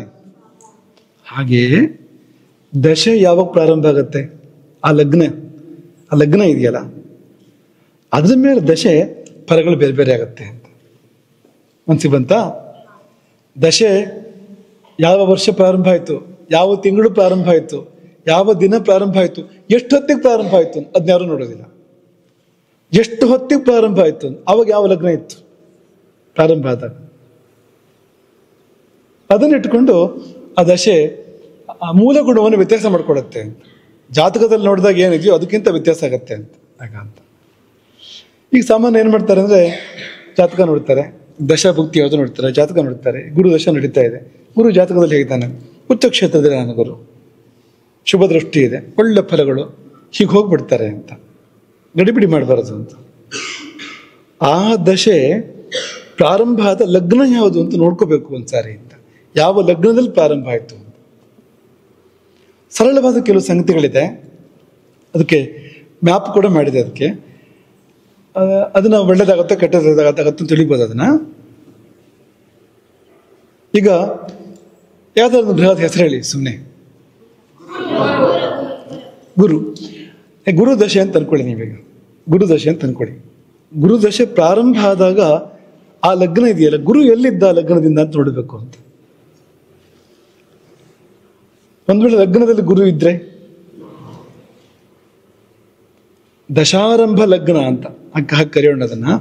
ದಶಾರಂಭ ಲಗ್ನದಲ್ಲಿ ತನ್ನ ದಶೆ ಆರಂಭ ಆಗಬೇಕಾದ್ರೆ ಗುರು ಲಗ್ನದಲ್ಲಿ ಇದ್ರೆ ಆ ದಶೆ ಒಳ್ಳೇದಾಗತ್ತೆ. ಜಾತಕದಲ್ಲಿ ಕೆಟ್ಟದಿದ್ರೂ ಕೂಡ ಒಳ್ಳೇದು ಮಾಡ್ತಾನೆ ಅಂತ. ಜಾತಕದಲ್ಲಿ ಅಶುಭ ಇದ್ರೆ ಅಶುಭ ಫಲಗಳಿಂದ ಶಮನ ಮಾಡ್ತಾನ, ಕಡಿಮೆ ಮಾಡ್ಕೋತಾನೆ ಕೂಡಲೇ. ಇದು ನಮ್ಮ ಕೈಲಿ ಇಲ್ಲ. ಇದನ್ನ ಕಂಟ್ರೋಲ್ ಮಾಡೋಕ್ಕಾಗೋದಿಲ್ಲ ಇದನ್ನ, ಅಲ್ವಾ? ಈ ಹುಟ್ಟದ್ನಾರು ಸ್ವಲ್ಪ ಕಂಟ್ರೋಲ್ ಮಾಡ್ಬೋದೇನೋ ಇವತ್ತಿನ ಸಿಸೇರಿಯನ್ ಕಾಲದಲ್ಲಿ. ಅಟ್ಲೀಸ್ಟ್ ಒಂದು ವರ್ಷ ತಿಂಗಳು ನಮ್ಮ ಕೈಲಿ ಇಲ್ಲದೆ ಇದ್ರೂ ಕೂಡ ಇಂಥ ದಿವಸ ಇಂಥ ಹೊತ್ತಿಗೆ ಪ್ರಯತ್ನ ಮಾಡ್ಬೋದು. ಆಗತ್ತೆ ಅಂತ ತಿಳ್ಕೊಬೇಡಿ ನೀವು. ಆಗದ್ ಮಾತ್ರ ಅದ್ರ ಪ್ರಕಾರ ಆಗುತ್ತೆ ಅದು. ಅವ್ನು ಅನಸ್ತೇಶಿಯಾ ಬಿದ್ದವನು ಬರೋದೇ ಇಲ್ಲ ಹೊತ್ತಿಗೆ. ಅವ್ನು ತಡ 1 ಗಂಟೆ ಬಿಟ್ಟು ಬರ್ತಾನೆ, 1.5 ಗಂಟೆ ಬಿಟ್ಟು ಬರ್ತಾನೆ. ಕೊಟ್ಟ ಮುಹೂರ್ತಕ್ಕೆ ಸಿಸೇರಿಯನ್ಗಳು ಸಾಮಾನ್ಯವಾಗಿ ಆಗೋದಿಲ್ಲ. ಇದು ಯಾರ ಅನುಭವ ಅಂದರೆ ಆ ಡಾಕ್ಟರ್ಗಳು ಅವರ ಅನುಭವ ನಿಮ್ಗೆ ಹೇಳ್ತಾ ಇರೋವಂಥದ್ದು ಅಂತ. ದೊಡ್ಡ ದೊಡ್ಡ ಈ ಗೈನಕಾಲಜಿಸ್ಟ್ಗಳು ಅವ್ರ ಜೊತೆ ಮಾತಾಡಿ ನಿಮ್ಗೆ ಹೇಳ್ತಿರೋಂಥದ್ದು ಅಂತ. ಮುಹೂರ್ತ ಕೊಡ್ತಾರೆ ಸಿಸೇರಿಯನ್ನಲ್ಲಿ, ಇಂತಿಷ್ಟು ಹೊತ್ತಿಗೆ ಮಡಿನ ಕೊಡ್ತಾರೆ. ಆದರೆ 10ಕ್ಕೆ 9 ಆ ಸಮಯಕ್ಕೆ ಆಗೋದಿಲ್ಲ. ಅದು ಒಂದೋ ಹಿಂದಕ್ಕೆ ಹೋಗುತ್ತೆ, ಮುಂದಕ್ಕೆ ಹೋಗುತ್ತೆ, ಏನೋ ಅಂತಾಗುತ್ತೆ. ಆ ಸಮಯಕ್ಕಂತೂ ಸಾಮಾನ್ಯವಾಗಿ ಆಗೋದಿಲ್ಲ ಅಂತ ತುಂಬ ಡಿಮಾಂಡ್ ಇರ್ತಕ್ಕಂಥ ಗೈನಕಾಲಜಿಸ್ಟ್ಗಳು, ತುಂಬ ಹೆರಿಗೆಗಳು ಮಾಡಿಸೋಂಥವ್ರು ಹೇಳಿದ್ರೆ ನಾವು ಕೇಳಿದ್ವಿ, ನಮ್ಮ ಕಿವಿಲಿ ನಾವು ಕೇಳಿದೆ. ಹಾಗೆ ಅದು ಕೂಡ ಆಗತ್ತೆ ಅಂತ ಅನ್ಕೋಬೇಡಿ. ಆದರೆ ಇದಿದೆಯಲ್ಲ ಈಗ ನಾವು ಹೇಳ್ತಾ ಇರೋವಂಥದ್ದು, ಇದು ನಮ್ಮ ಕೈಲಿ ಇಲ್ವೇ ಇಲ್ಲ. ಒಂದ್ಸಾರಿ ಹುಟ್ಟಿದ್ಮೇಲೆ ಮುಗೀತು, ಪೂರ್ತಿ ಫಿಕ್ಸ್. ಅದು ಯಾವ ದಶೆ ಯಾವ ದಿನ ಯಾವ ಹೊತ್ತಿಗೆ ಆರಂಭ ಆಗಬೇಕು ಅನ್ನೋದು ಫಿಕ್ಸ್. ಅದು ಬದಲಾವಣೆ ಏನೂ ಇಲ್ಲ ಅಂತ. ಹಾಗೆ ಅದು ಯಾವ ಲಗ್ನ, ಆ ಹೊತ್ತಿನಲ್ಲಿ ಪೂರ್ವ ದಿಗಂತದಲ್ಲಿ ಯಾವ ಲಗ್ನ ಉದಯ ಇತ್ತು, ಆ ಲಗ್ನದಲ್ಲಿ ಈ ದಶಾನಾಥ ಅಂದ್ರೆ ಯಾರ ದಶೆಯೋ ಆ ಗ್ರಹ ಇದ್ರೆ ಒಳ್ಳೇದೇ ಆಗುತ್ತೆ. ಈ ತರಹದ ಕೆಲವು ಸಂಗತಿಗಳಿದೆ ಅಂತ. ಈ ಮೈಂಡ್ ಮ್ಯಾಪ್ ತೋರಿಸೋದನ್ನ ಸುರೇಶ ಶ್ಲೋಕ ಆಮೇಲೆ ಹೇಳ್ತೀನಿ ನಿಮಗೆ. ಮೈಂಡ್ ಮ್ಯಾಪ್ ಅಲ್ಲಿ ನೋಡೋಣ. ದಶಾರಂಭ ಲಗ್ನದಲ್ಲಿ ಅಂದ್ರೆ ಗೊತ್ತಾಗತ್ತಲ್ವಾ? ದಶಾರಂಭ ಲಗ್ನದಲ್ಲಿ ಶನಿ ದಶೆ, ಕುಜ ದಶೆ, ಯಾವುದೇ ದಶೆ ತಗೊಳ್ಳಿ ನೀವು, ಚಂದ್ರ ದಶೆ, ಆ ದಶೆ ಪ್ರಾರಂಭ ಆದ ಲಗ್ನ ಇದೆಯಲ್ಲ, ಆ ಲಗ್ನದಲ್ಲಿ ಅದು ಆ ರಾಶಿ ಪೂರ್ವ ದಿಗಂತದಲ್ಲಿ ಯಾವ ರಾಶಿ ಆ ಸಮಯದಲ್ಲಿ ಉದಯ ಆಗ್ತಾ ಇತ್ತೋ ಅಲ್ಲಿ ಆ ಗ್ರಹ ಇದ್ರೆ, ಯಾರ ದಶೆಯೋ ಆ ಗ್ರಹ ಇದ್ರೆ ಒಳ್ಳೇದಾಗತ್ತೆ. ಆ ದಶೆ ಒಳ್ಳೇದಾಗತ್ತೆ. ಬೇಡ ಆ ಯಾರ ದಶೆಯೋ ಆ ಗ್ರಹ ಇಲ್ಲ, ಆ ಗ್ರಹದ ಮಿತ್ರ ಇದ್ದಾನೆ, ಆಗಲೂ ಒಳ್ಳೇದಾಗತ್ತಂತೆ. ಈಗ ಗುರು ದಶೆ ಅಂತ ಅನ್ಕೊಳ್ಳಿ ನೀವು. ಗುರುವಿನ ಮಿತ್ರ ಒಬ್ಬನ ಹೇಳಿ, ಸೂರ್ಯ. ಈಗ ಗುರು ದಶೆ ಈಗ ಒಂದು ಮಕರ ಲಗ್ನದಲ್ಲಿ ಪ್ರಾರಂಭ ಆಗಿದೆ ಅಂತ ಅನ್ಕೊಳ್ಳಿ ನೀವು. ಮಕರ ಲಗ್ನದಲ್ಲಿ ಗುರು ದಶೆ ಪ್ರಾರಂಭ ಆಗಿದೆ. ಮಕರ ಗುರುವಿಗೆ ನೀಚ, ಮಕರ ಲಗ್ನದಲ್ಲಿ ಪ್ರಾರಂಭ ಆಗಿದೆ. ಗುರು ಇಲ್ಲ ಲಗ್ನದಲ್ಲಿ, ರವಿ ಇದ್ದಾನೆ, ಒಳ್ಳೇದಾಗತ್ತೆ ಅಂತ. ರವಿಗೆ ಶತ್ರುಕ್ಷೇತ್ರ ಅದು. ಮಕರ ರವಿಗೆ ಶತ್ರುಕ್ಷೇತ್ರ ಆದ್ರೂ ಒಳ್ಳೇದಾಗತ್ತೆ. ಯಾಕೆಂದ್ರೆ ಆರಂಭ ಆಗುವ ಲಗ್ನದಲ್ಲಿ ಆ ಗ್ರಹದ ಮಿತ್ರ ಇರಬೇಕು. ಮಿತ್ರ ಇದ್ರೂ ಕೂಡ ಆಗತ್ತೆ ಅಂತ. ಗ್ರಹವೇ ಇದ್ರೆ ತುಂಬಾ ಒಳ್ಳೆಯದು, ಮಿತ್ರ ಇದ್ರೂ ಕೂಡ ಒಳ್ಳೇದಾಗತ್ತೆ ಅಂತ. ಇಲ್ಲ ಯಾವ್ದಾದ್ರು ಒಂದು ಶುಭ ಗ್ರಹ ಇರಲಿ, ಚಂದ್ರ ಬುಧ ಗುರು ಶುಕ್ರರಲ್ಲಿ ಯಾರಾದ್ರೂ ಇರಲಿ ಆ ಲಗ್ನದಲ್ಲಿ ಒಳ್ಳೇದಾಗತ್ತೆ ಅಂತ. ಇಷ್ಟು ಆಪ್ಷನ್ಸ್ ಇದೆ ನೋಡಿ ಅಂತ. ಇನ್ನೊಂದು ಆಪ್ಷನ್ ಇದೆ, ಯಾರ ದಶೆಯೋ ಅವನ ಷಡ್ವರ್ಗಗಳಲ್ಲಿ ಒಂದಿರಬೇಕು ಲಗ್ನದಲ್ಲಿ. ಷಡ್ವರ್ಗ ಗೊತ್ತಿದೆ ಅಲ್ವಾ? ನೆನಪಿದೆ ಷಡ್ವರ್ಗ ಯಾವ್ಯಾವ್ದು ಅಂತ? ಸುರೇಶ್ ಮ್ಯಾಪ್ ಹಾಕು. ನೆನಪಿದ್ರೆ ನೆನಪು ಮಾಡ್ತೀವಿ ನಿಮ್ಗೆ ಅದನ್ನ. ನೆನಪಿದೆ ಇದು? ಷಡ್ವರ್ಗ ಅಂದ್ರೆ ಯಾವುದೇ ಗ್ರಹ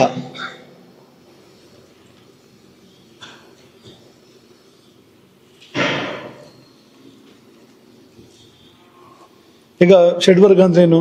ಈಗ ಒಂದು ಗುರುದಶೆ ಅಂತಂದ್ರೆ ಗುರುವೇ ಇದ್ರೂ ಆಗ್ಬೋದು, ಅಥವಾ ಗುರುವಿನ ಹೋರೆ ಆದ್ರೂ ಆಗ್ಬೋದು, ಗುರುವಿನ ದ್ರೇಕಾಣ.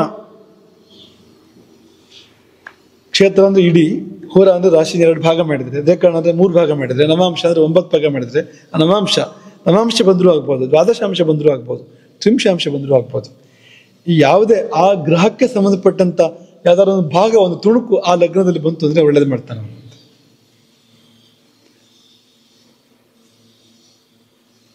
ಅರ್ಥ ಆಗ್ತಾ ಇದೆಯಾ?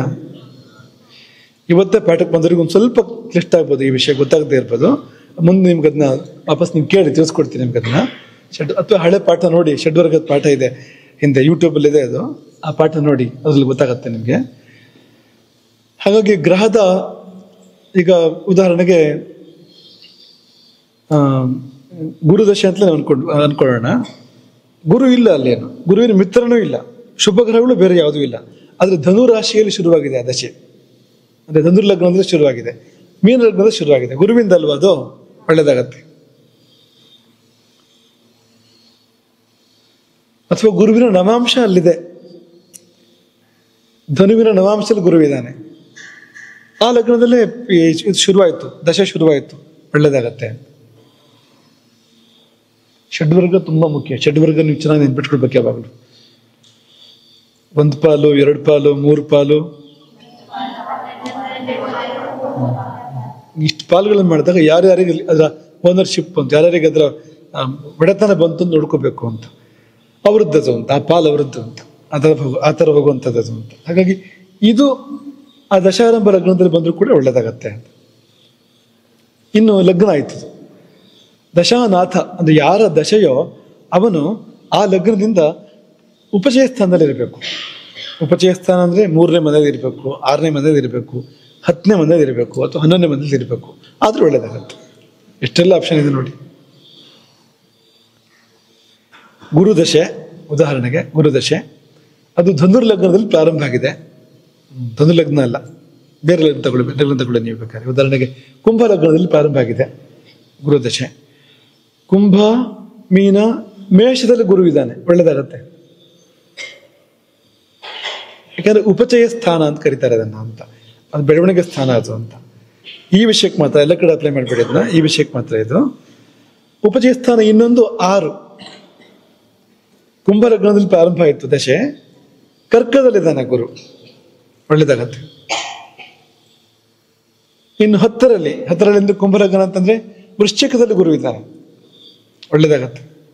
11ರಲ್ಲಿ ಹೇಗೂ ಇದು ಧನು ರಾಶಿ ಅಲ್ವಾ, ಅದು ಒಳ್ಳೇದಾಗತ್ತೆ ಅಂತ. ಈ 3, 6, 10, 11 ಇದಕ್ಕೆ ಉಪಚಯ ಸ್ಥಾನ ಅಂತ ಹೆಸರು. ನೆನ್ಪಿಟ್ಕೊಳ್ಳಿ, ಇದನ್ನ ಕೆಳಗಡೆಗೆ ಹಾಕಿದೆ ನೋಡಿ, ಒಂದು ನೋಟ್ ಹಾಕಿದೆ ನೋಡಿ, ಇದನ್ನು ಉಪಚಯ ಸ್ಥಾನ ಅಂತ ಕರೀತಾರೆ. ಇಲ್ಲಿ ಗ್ರಹಗಳು ಬಂದಾಗ ಸಾಮಾನ್ಯವಾಗಿ ಇದೊಂದು ಒಳ್ಳೆ ಸ್ಥಾನ ಇದು ಅಂತ, ಉಪಚಯ ಸ್ಥಾನ ಅಂದ್ರೆ ಅಂತ. ಕೆಲವು ಚಿಂತನೆಗಳಿಗೆ ಬಳಸ್ತಾರೆ ಇದನ್ನ ಅಂತ, ಈ ಉಪಚಯ ಅಂತ ಅನ್ನೋದನ್ನ ಅಂತ. ಉಪಚಯ ಅಂದ್ರೆ ಬೆಳವಣಿಗೆ ಅಂತ. ಆಗ ದಶೆ ಶುಭ ಆಗತ್ತೆ ಅಂತ. ಈಗ ಶ್ಲೋಕ ನೋಡೋಣ ಒಂದ್ಸತಿ, ನಿಮ್ಗೆ ಅರ್ಥ ಆಗತ್ತ ನೋಡಿ ಈ ಶ್ಲೋಕ. ಪಾಕಸ್ವಾಮಿನಿ ಲಗ್ನಗೆ, ಲಗ್ನದಲ್ಲಿ ಪಾಕಸ್ವಾಮಿ ಇರಬೇಕು. ಪಾಕಸ್ವಾಮಿ ಅಂದ್ರೆ ರಾಜೀವಣ್ಣನ? ಯಾರಪ್ಪ ಪಾಕಸ್ವಾಮಿ ಅಂದ್ರೆ? ಅಯ್ಯಪ್ಪ ಸ್ವಾಮಿ ಮಾಲೆ ಹಾಕಿದವ್ರು ಯಾರು ಅಡುಗೆಗೆ ಬಂದ್ರೆ ಅವ್ರನ್ನ ಪಾಕಸ್ವಾಮಿ ಅಂತ ಕರಿಬೋದಾ? ಯಾರು ಪಾಕಸ್ವಾಮಿ ಅಂದ್ರೆ? ದಶಾನಾಥನ, ದಶಿ ಯಾರದ್ದು ಅವನು ಪಾಕಸ್ವಾಮಿನ. ಅಲ್ಲಿ ಪಾಕ ಅಂದ್ರೆ ಏನು? ಪಾಕ ಅಂದ್ರೆ ಏನಂತ ಆಯ್ತು ಅಲ್ಲಿಗೆ? ಪಾಕ ಅಂದ್ರೆ ದಶೆ ಅಂತಾಯ್ತು. ದಶೆಯನ್ನು ಯಾಕೆ ಪಾಕ ಅಂತ ಕರೀತಾರೆ?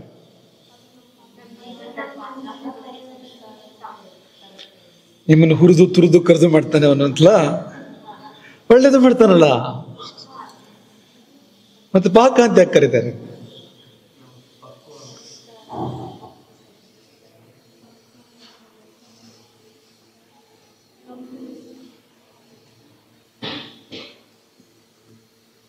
ಗಂಟವ್ರಿಗೆ ಬಂದಿದೆ ಓಂಕಾರ, ಹೊರಗೆ ಬರಲಿ ಅದು. ಆಯ್ತಪ್ಪ, ಪಾಕ ಯಾಕೆ? ಆಳ್ವಿಕೆ ಅಂದ್ರೆ ಪ್ರಭುತ್ವ ಅಂತ ಹೇಳಬೇಕಾದ್ರೆ ಪಾಕ ಶಬ್ದ ಯಾಕಿದೆ? ದಶೆಯನ್ನು ಪಾಕ ಅಂತ ಯಾಕಪ್ಪ ಕರಿಬೇಕು?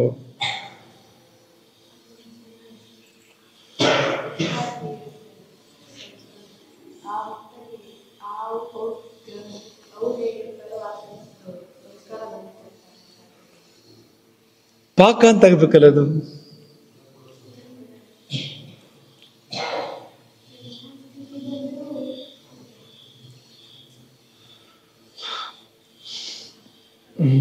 ನೀವು ಪಾಕಕ್ಕೆ ಒದ್ದಾಡೋದ್ ನೋಡ್ರೆ ಪಾಪ ಅಂತ ಕಾಣ್ತಾ ಇದೆ ನಮ್ಗೆ. ಸಮಾಧಾನವಾಗಿ ಅರ್ಥ ಮಾಡ್ಕೊಳ್ಳಿ ಇದನ್ನ. ಈಗ ಅಕ್ಕಿ ಇದೆ, ತಿನ್ನಕ್ ಬರುತ್ತಾ? ತಿನ್ನಕ್ ಬರೋದು ಯಾವಾಗ? ಪಾಕ ಮಾಡಿದ್ರಲ್ವಾ. ಪಾಕ ಮಾಡಿದಾಗ ತಿನ್ನಕ್ ಬರೋದಲ್ವಾ. ಕರ್ಮ ಕೂಡ ಹಾಗೆ ಅಂತ. ನಾವು ಮಾಡಿದ ಕರ್ಮ ಒಂದ್ ಕಡೆಗೆ ಇರುತ್ತೆ, ಅದ್ರ ಪಾಡಿಗಳು. ಅದು ಫಲಕ್ಕೆ ಬರೋದಂದ್ರೆ ಅದಕ್ಕೆ ಪಾಕ ಅಂತ ಕರೀತಾರೆ ಅಂತ. ಈಗ ನಾವೀಗ ಅಕ್ಕಿ ಅನ್ನ ಆದಾಗ ಊಟಕ್ಕೆ ಬರುತ್ತಲ್ವಾ, ತಿನ್ನಕ್ಕೆ ಬರುತ್ತಲ್ವಾ. ಕರ್ಮವೂ ಕೂಡ ತಿನ್ನ ಸ್ಥಿತಿ, ಕರ್ಮವನ್ನ ಉಣ್ಣೋದು, ಕರ್ಮದ ಫಲಾನುಭವ. ಆ ಸ್ಥಿತಿಗೆ ಯಾವಾಗ ಕರ್ಮ ಬರುತ್ತೆ ಅದನ್ನ ಪಾಕ ಅಂತ ಕರೀತಾರೆ ಅಂತ. ಮನ್ಸಿಗೆ ಬಂತ? ಈಗ ಬೀಜಗಳಿದೆ ಕಣಜದಲ್ಲಿ, ಅದು ಗಿಡ ಆಗಿ ಮರ ಆಗಿ ಹಣ್ಣು ಬಿಟ್ಬಿಡುತ್ತೆ. ಅದು ಅಲ್ಲೇ ಕಣಜದಲ್ಲಿ ಇದ್ರೆ ಅದೇ ಬೀಜವನ್ನ ನಾವು ಗದ್ದೆಗೆ ತಗೊಂಡೋಗಿ ನೆಟ್ಟಾಗ ಅದು ಗಿಡ ಆಗಿ ಮರ ಆಗಿ ಹಣ್ಣು ಬಿಡುತ್ತಲ್ವಾ. ಈಗ ಕಣಜದ ಬೀಜಗಳು ಮತ್ತು ಕೃಷಿ ಮಾಡಿದ ಬೀಜ ವ್ಯತ್ಯಾಸ ಇದೆಯಾ ಅಲ್ವಾ? ಎರಡಕ್ಕೂ ಬೀಜನ ಎರಡು. ಕಣಜದ ಬೀಜ ಏನು, ಕೃಷಿ ಮಾಡಿದ ಬೀಜ ಏನು ನೋಡಿ, ಎರಡು ವ್ಯತ್ಯಾಸ ಇದೆ ಅಲ್ವಾ. ಹಾಗೆ ಕರ್ಮಗಳು ಕೂಡ ಸ್ಟೋರಲ್ಲಿ ಒಳಗಡೆಗೆ ನಮ್ಮ ಜೀವದಲ್ಲಿ ಸ್ಟೋರ್ ಆಗಿರ್ತಕ್ಕಂಥ ಕರ್ಮಗಳು ಮಾಡಿದಷ್ಟು ಕರ್ಮಗಳು ಸ್ಟೋರ್ ಆಗಿರ್ತವೆ ಅಲ್ಲಿ ಒಳಗಡೆಗೆ. ಆದ್ರೆ ಕೆಲವು ಕರ್ಮಗಳು, ಆ ಇಡೀ ಕರ್ಮ ರಾಶಿಯಲ್ಲಿ ಕೆಲವು ಕರ್ಮಗಳು ಫಲ ಕೊಡೋಕೆ ಹೊರಗೆ ಬರ್ತವೆ ಅಂತ. ಅದೇ ಪಾಕ ಅಂದ್ರೆ ಅಂತ. ದಶೆ ಅಂದ್ರೆ ಅದೇ. ಈಗ ಇವ್ರು ಫಲ ಕೊಡ್ತಾರೆ ಪಾಪ ಅವರೇನು ಕೊಡೋದಿಲ್ಲ ಗ್ರಹಗಳು. ನಾವು ಮಾಡಿದ ಕರ್ಮ ಫಲ ಕೊಡೋದು ಅಂತ. ನಾವು ಮಾಡಿದ ಅಂತಹ ಕರ್ಮಗಳು ಫಲ ಕೊಡೋದಕ್ಕೆ ಆಯಾ ಗ್ರಹಗಳು ಒದಗಿ ಬರ್ತವೆ ಅಷ್ಟೇ ಹೊರತು ಕರ್ಮ ನಮ್ದೇ. ಅವ್ರದ್ದೇನು ತಪ್ಪಿಲ್ಲ ಆ ಗ್ರಹಗಳದ್ದು ಪಾಪ. ನಮ್ಮ ಮೇಲೆ ಏನೂ ಅವ್ರಿಗೆ ಪೂರ್ವಾಗ್ರಹ ಇಲ್ಲ. ನಾವು ಮಾಡಿದ ಕರ್ಮ ಪಾಕವನ್ನು ಹೊಂದತ್ತೆ ಅಂತ. ಅಂದ್ರೆ ತಿನ್ನೋಕೆ ಯೋಗ್ಯ ಆಗುತ್ತೆ ಅದು ಅಂತ. ಪಾಕ ಅಂದ್ರೆ ಏನು? ಉಣ್ಬೇಕಲ್ವಾ. ಮಾಡಿದ್ದುಣ್ಣೋ ಮಹಾರಾಯ ಅಂದ್ರೆ ಏನು? ಮಾಡಿದ್ದು ಅಂದ್ರೆ ಕರ್ಮ. ಮಾಡಿದ್ದುಣ್ಣೋ ಮಹಾರಾಯ ಅಂದ್ರೆ ನಾವು ಮಾಡಿದ ಕರ್ಮವನ್ನು ನಾವು ತಿನ್ನುವಂಥದ್ದು, ಉಣ್ಣುವಂಥದ್ದು, ಫಲವನ್ನು ಅನುಭವಿಸುವಂಥದ್ದು. ಫಲ ಭೋಗ ಅಂತ ಹೇಳ್ತಾರೆ, ಭೋಗಿಸೋದು ಅಂತ. ಭೋಗಿಸೋದು ಅಂದ್ರೆ ಏನು? ಇದೇ ಅದು ಅಂತ. ಜೀವ ಅದನ್ನು ಅನುಭವಿಸುತ್ತೆ ಅಂತ. ಆ ಅರ್ಥದಲ್ಲಿ ಅದನ್ನು ಪಾಕ ಅಂತ ಕರೀತಾರೆ. ಪಾಕ ಶಬ್ದದ ಹಿಂದೆ ಕರ್ಮ ಇದೆ ಅಂತ. ನಮ್ಮ ಕರ್ಮ ರಾಶಿಯಲ್ಲಿ ನಮ್ಮ ಪೂರ್ವಜನ್ಮಗಳು ಎಷ್ಟಿದೆಯೋ ಲೆಕ್ಕ ಇಲ್ಲ ಅದಕ್ಕೆ. ಮಾಡಿದ ಕರ್ಮಗಳು ಅನಂತ. ಆ ದೊಡ್ಡ ರಾಶಿ ಸಮುದ್ರದಾಗಿದೆ ಅದು. ಅಂತಹ ರಾಶಿಯಿಂದ ಒಂದು ಸಣ್ಣ ಗುಂಪು ಈಚೆ ಬಂದಿದೆ ಫಲ ಕೊಡೋಕ್ಕೆ ಅಂತ. ಒಳ್ಳೆದು ಕೆಟ್ಟದ್ದು ಎರಡೂ ಇರ್ಬೋದು, ಶುಭ ಅಶುಭ ಎರಡೂ ಇರ್ಬೋದು. ಫಲ ಕೊಡೋ ಹೊರಗೆ ಬಂದಾಗ ಇದು ಪಕ್ವವಾಗಿದೆ, ಆ ಕರ್ಮ ಪಕ್ವ ಆಯಿತು, ಆ ಕರ್ಮ ಜೀವ ತಿನ್ನೋಕೆ ಯೋಗ್ಯ ಆಗಿದೆ. ಈಗ ಜೀವ ತಿಂತಾನೆ ಅದನ್ನ, ಸಿಹಿಯೋ ಕಹಿಯೋ ಎರಡೂ ಇರ್ಬೋದು. ಊಟದಲ್ಲಿ ಎರಡೂ ಇರುತ್ತಲ್ವಾ, ಅದೇ ತರಹ ಅಂತ. ಪಾಕ ಅಂತ ಕರೀತಾರೆ ಅದನ್ನ. ಹಂಗೆ ಪಾಕ ಅಂದ್ರೆ ದಶೆ ಅಂತ ಚೆನ್ನಾಗಿ ಮನಸ್ಸಲ್ಲಿ ಇಟ್ಕೊಳ್ಳಿ. ಪಾಕಸ್ವಾಮಿನಿ ಲಗ್ನಗೆ. ಪಾಕಸ್ವಾಮಿ ಅಂದ್ರೆ ರಾಜವಣ್ಣ, ದಶಾನಾಥ. ಯಾರ ದಶೆಯೋ ಅವನು ಅಂತ. ಅವನು ಲಗ್ನಕ್ಕೆ ಬಂದಾಗ, ದಶಾರಂಭದ ಲಗ್ನದಲ್ಲಿ ಇದ್ದರೆ ಒಳ್ಳೇದಾಗತ್ತೆ. ಜೊತೆಗೆ ಸುಹೃದಿವ, ಸುಹೃತ್ ಅಂದ್ರೆ ಮಿತ್ರ, ಅವನು ಲಗ್ನದಲ್ಲಿದ್ದರೆ ದಶಾನಾಥನ ಮಿತ್ರ ಆಗಲೂ ಒಳ್ಳೇದಾಗತ್ತೆ. ವರ್ಗೆ ಅಸ್ಯ ವರ್ಗೆ ಅಂತ ಷಡ್ವರ್ಗಗಳು ಅಂತ. ಆ ಷಡ್ವರ್ಗಗಳ ಪೈಕಿ ಯಾವ್ದಾದ್ರು ಒಂದು ಲಗ್ನಕ್ಕೆ ಬಂದರೂ ಕೂಡ ಒಳ್ಳೇದಾಗತ್ತೆ. ಸೌಮ್ಯ ಪಿವ, ಯಾವ್ದಾದ್ರು ಸೌಮ್ಯ ಗ್ರಹ, ಶುಭ ಗ್ರಹ. ಯಾರಲ್ಲ ಅಂತ ಕೇಳ್ತಾ ಇರೋದು ನಾವು.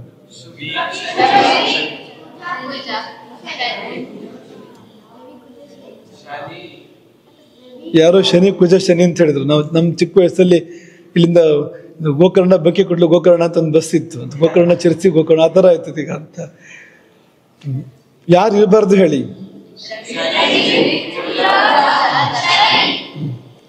ರವಿ ಇರಬಾರ್ದು, ಶನಿ. ಇದಕ್ಕೆ ಅದೇ ಅರ್ಥ ಅಂತ. ಆ ದಶಾರಂಭ ಲಗ್ನದಲ್ಲಿ ರವಿ ಇದ್ರೆ ದಶೆ ಕೆಟ್ಟದಾಗತ್ತೆ, ಶನಿ ಇದ್ರೆ ಕುಜ ಇದ್ರೆ ದಶೆ ಕೆಟ್ಟದಾಗತ್ತೆ, ರಾಹುಕೇತುಗಳಿದ್ರೆ ದಶೆ ಕೆಟ್ಟದಾಗತ್ತೆ, ಕ್ಷೀಣಚಂದ್ರ ಇದ್ರೆ ದಶೆ ಕೆಟ್ಟದಾಗತ್ತೆ, ಪಾಪ ಸಂಘ ಇರುವಂತ ಬುಧ ಇದ್ರೆ ಆಗಲೂ ಕೂಡ ಅದು ಕೆಟ್ಟದಾಗತ್ತೆ. ಬುಧ ಒಳ್ಳೇದನ್ನು ಕೊಡೋದಿಲ್ಲ, ಸೌಮ್ಯನಾದ್ರೂ ಕೂಡ. ಹಾಗಾಗಿ ಅವರಲ್ಲ, ಇವ್ರು ಇರಬೇಕು. ಸೌಮ್ಯ ಪಿವ ಪ್ರಾರಬ್ಧ. ಹೀಗಿರುವಾಗ ಪ್ರಾರಬ್ಧ ಶುರುವಾದರೆ ದಶ ಶುಭದ, ಆ ದಶೆ ಒಳ್ಳೇದು ಮಾಡುತ್ತೆ.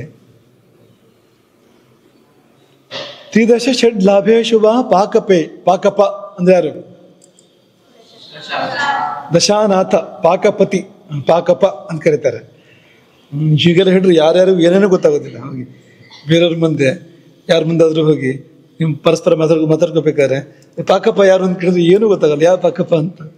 ಪಾಕಪ್ಪ ಅಂದ್ರೆ ಯಾರ ದಶೆಯೋ ಆ ಗ್ರಹ ಅಂತ, ಯಾರ ದಶೆ ನಡೀತಾ ಇದೆಯೋ ಆ ಗ್ರಹ ಅಂತ, ಅಥವಾ ಯಾರ ದಶೆಯ ಬಗ್ಗೆ ನಾವು ಮಾತಾಡ್ತಾ ಇದ್ದೀವೋ ಆ ಗ್ರಹ ಅಂತ, ಅಷ್ಟೇ ಅರ್ಥ ಅದಕ್ಕೆ ಅಂತ. ಹಾಗೆ ಪಾಕಪತಿ ಪಾಕಪ್ಪ ತ್ರಿದಶ ಷಟ್ ಲಾಭೇಶು. ತೃತೀಯ ಭಾವ, ದಶ ದಶಮ ಭಾವ, ಷಟ್ ಷಷ್ಠ ಭಾವ, ಲಾಭ ಏಕಾದಶ ಭಾವ. ಈ ಭಾವಗಳಲ್ಲಿ ಈ ಮನೆಗಳಲ್ಲಿ ಪಾಕಪತಿ ಬಂದು ಉಳ್ಕೊಂಡ್ರು ಕೂಡ ಶುಭ ಆಗತ್ತೆ ಅಂತ. ಇದು ಒಂದಾಯ್ತಾ? ಇನ್ನೊಂದಿದೆ.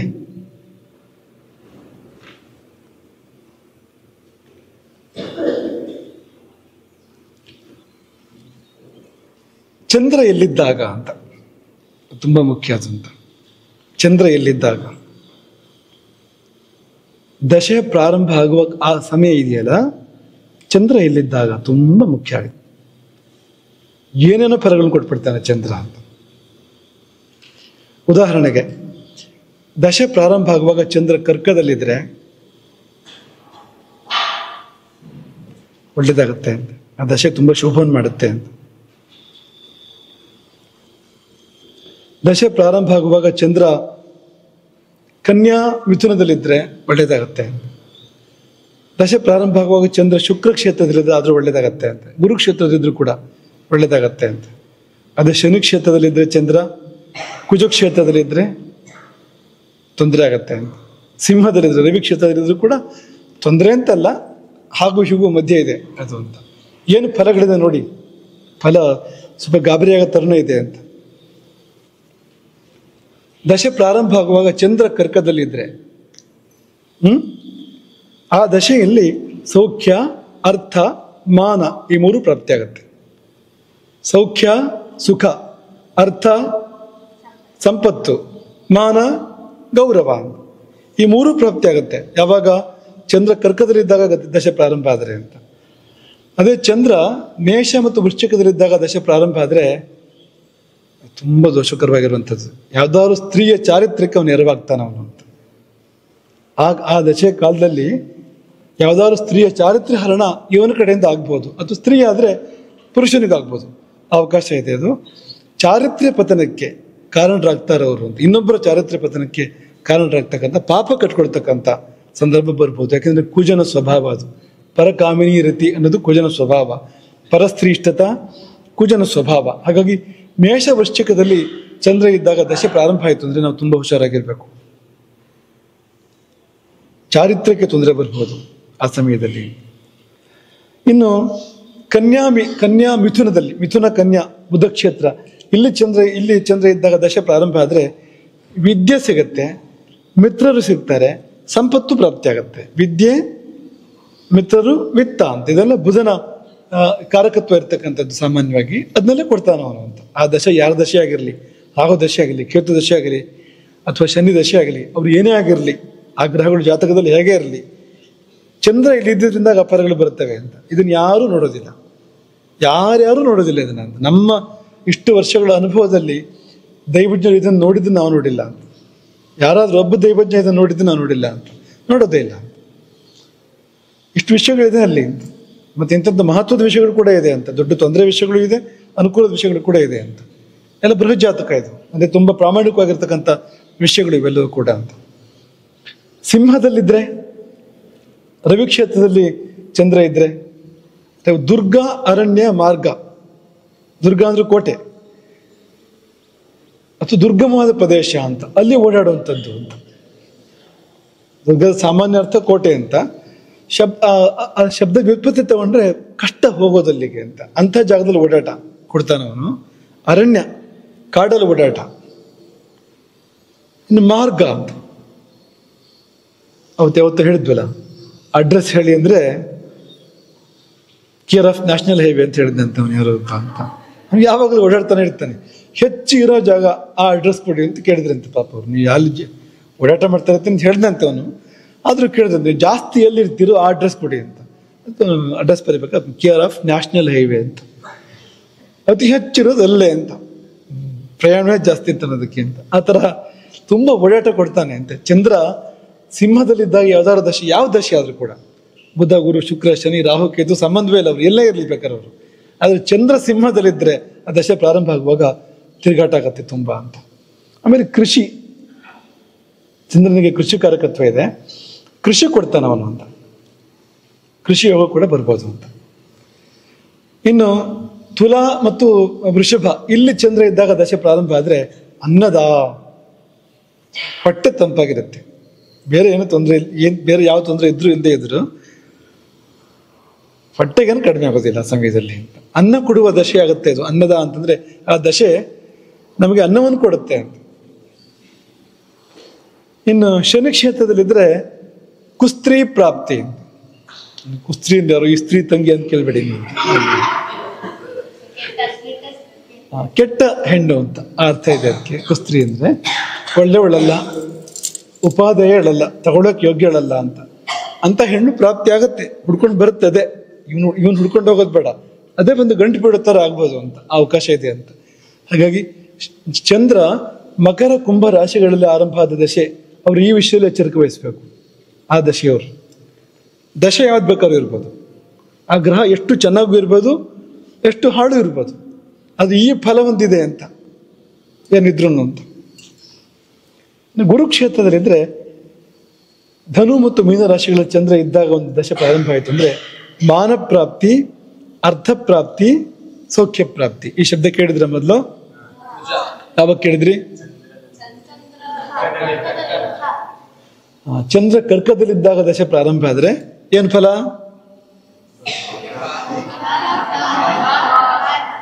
ಆಯ್ತು. ಗುರುಕ್ಷೇತ್ರದಲ್ಲಿದ್ದಾಗ ದಶೆ ಪ್ರಾರಂಭ ಆದ್ರೆ ಏನ್ ಫಲ? ಏನು ಉಲ್ಟಾ ಇದೆಯಲ್ಲ ಇದು? ಶ್ಲೋಕದ ಅನುಕೂಲಕ್ಕೆ ಮಾಡಿರ್ಬೋದ? ಕೆಲವು ಸತಿ ಏನಾಗುತ್ತೆ ಅಂದ್ರೆ ಶ್ಲೋಕಕ್ಕೆ ಸೆಟ್ ಆಗಬೇಕು ಅಂದ್ರೆ, ಛಂದಸ್ಸಿಗೆ ಸೆಟ್ ಆಗಬೇಕು ಅಂದ್ರೆ ಹಾಗೆ ಉಲ್ಟಾ ಪಲ್ಟಾಲ ಮಾಡೋದೆಲ್ಲ ಇರ್ತದಲ್ಲ ಕೆಲವು ಸತಿ. ಹಾಗೆ ಮಾಡಿರ್ಬೋದಾ ಅಂದ್ರೆ ಹಾಗೂ ಅಲ್ಲ. ನೋಡಿ ಇಲ್ಲಿ ನೀವು ಈಗ ಪ್ರಾರಬ್ಧ ಹಿಮಗೋ ದಶ ಸ್ವಗೃಹಗೆ ಸೌಖ್ಯಾರ್ಥ ಮಾನವಹ ಅಂತಿದೆಯಲ್ಲ, ಇಲ್ಲೂ ಹಾಗೆ ಮಾಡ್ಬೋದು ಬೇಕಿದ್ರೆ. ಗುರುಗೃಹೆ ಸೌಖ್ಯಾರ್ಥ ಮಾನವಹ ಅಂತ ಮಾಡಿದ್ರೆ ಛಂದಸ್ ಬರುತ್ತೆ, ಚಿಂತೋಭಂಗ ಆಗೋದಿಲ್ಲ. ಅಥವಾ ಈ ಮಾನಾರ್ಥ ಸೌಖ್ಯಾವಹ ಅಲ್ಲೂ ಹಾಗೆ ಹೇಳ್ಬೋದು ಬೇಕಿದ್ರೆ. ಪ್ರಾರಬ್ಧ ಹಿಮಗೋ ದಶ ಸ್ವಗೃಹಗೆ ಮಾನಾರ್ಥ ಸೌಖ್ಯಾವಹ ಬರುತ್ತೆ ಅಲ್ವಾ? ಲಯ ತೊಂದರೆ ಆಗತ್ತೆ ಅನ್ನೋರು.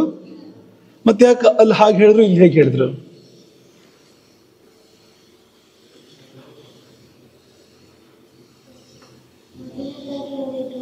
ಹೇಳು,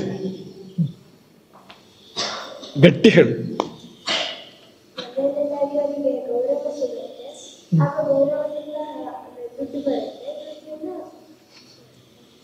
ಸುಖ ಅಂತ ಪರವಾಗಿಲ್ಲ, ಇವಳು ಇನ್ನೊಂದು ಗ್ರಂಥನೇ ಬರಿಬೋದು ಅವಳು ಅಂತ ಅಲ್ಲ. ಅದಕ್ಕೆ ಚೆನ್ನಾಗಿದೆ, ಆ ತರ್ಕವು ಚೆನ್ನಾಗಿದೆ, ಯುಕ್ತಿ ಕೂಡ ಚೆನ್ನಾಗಿದೆ ಅದು. ಈಗ ಇಷ್ಟೇ ವಿಷಯ ಇಲ್ಲಿ.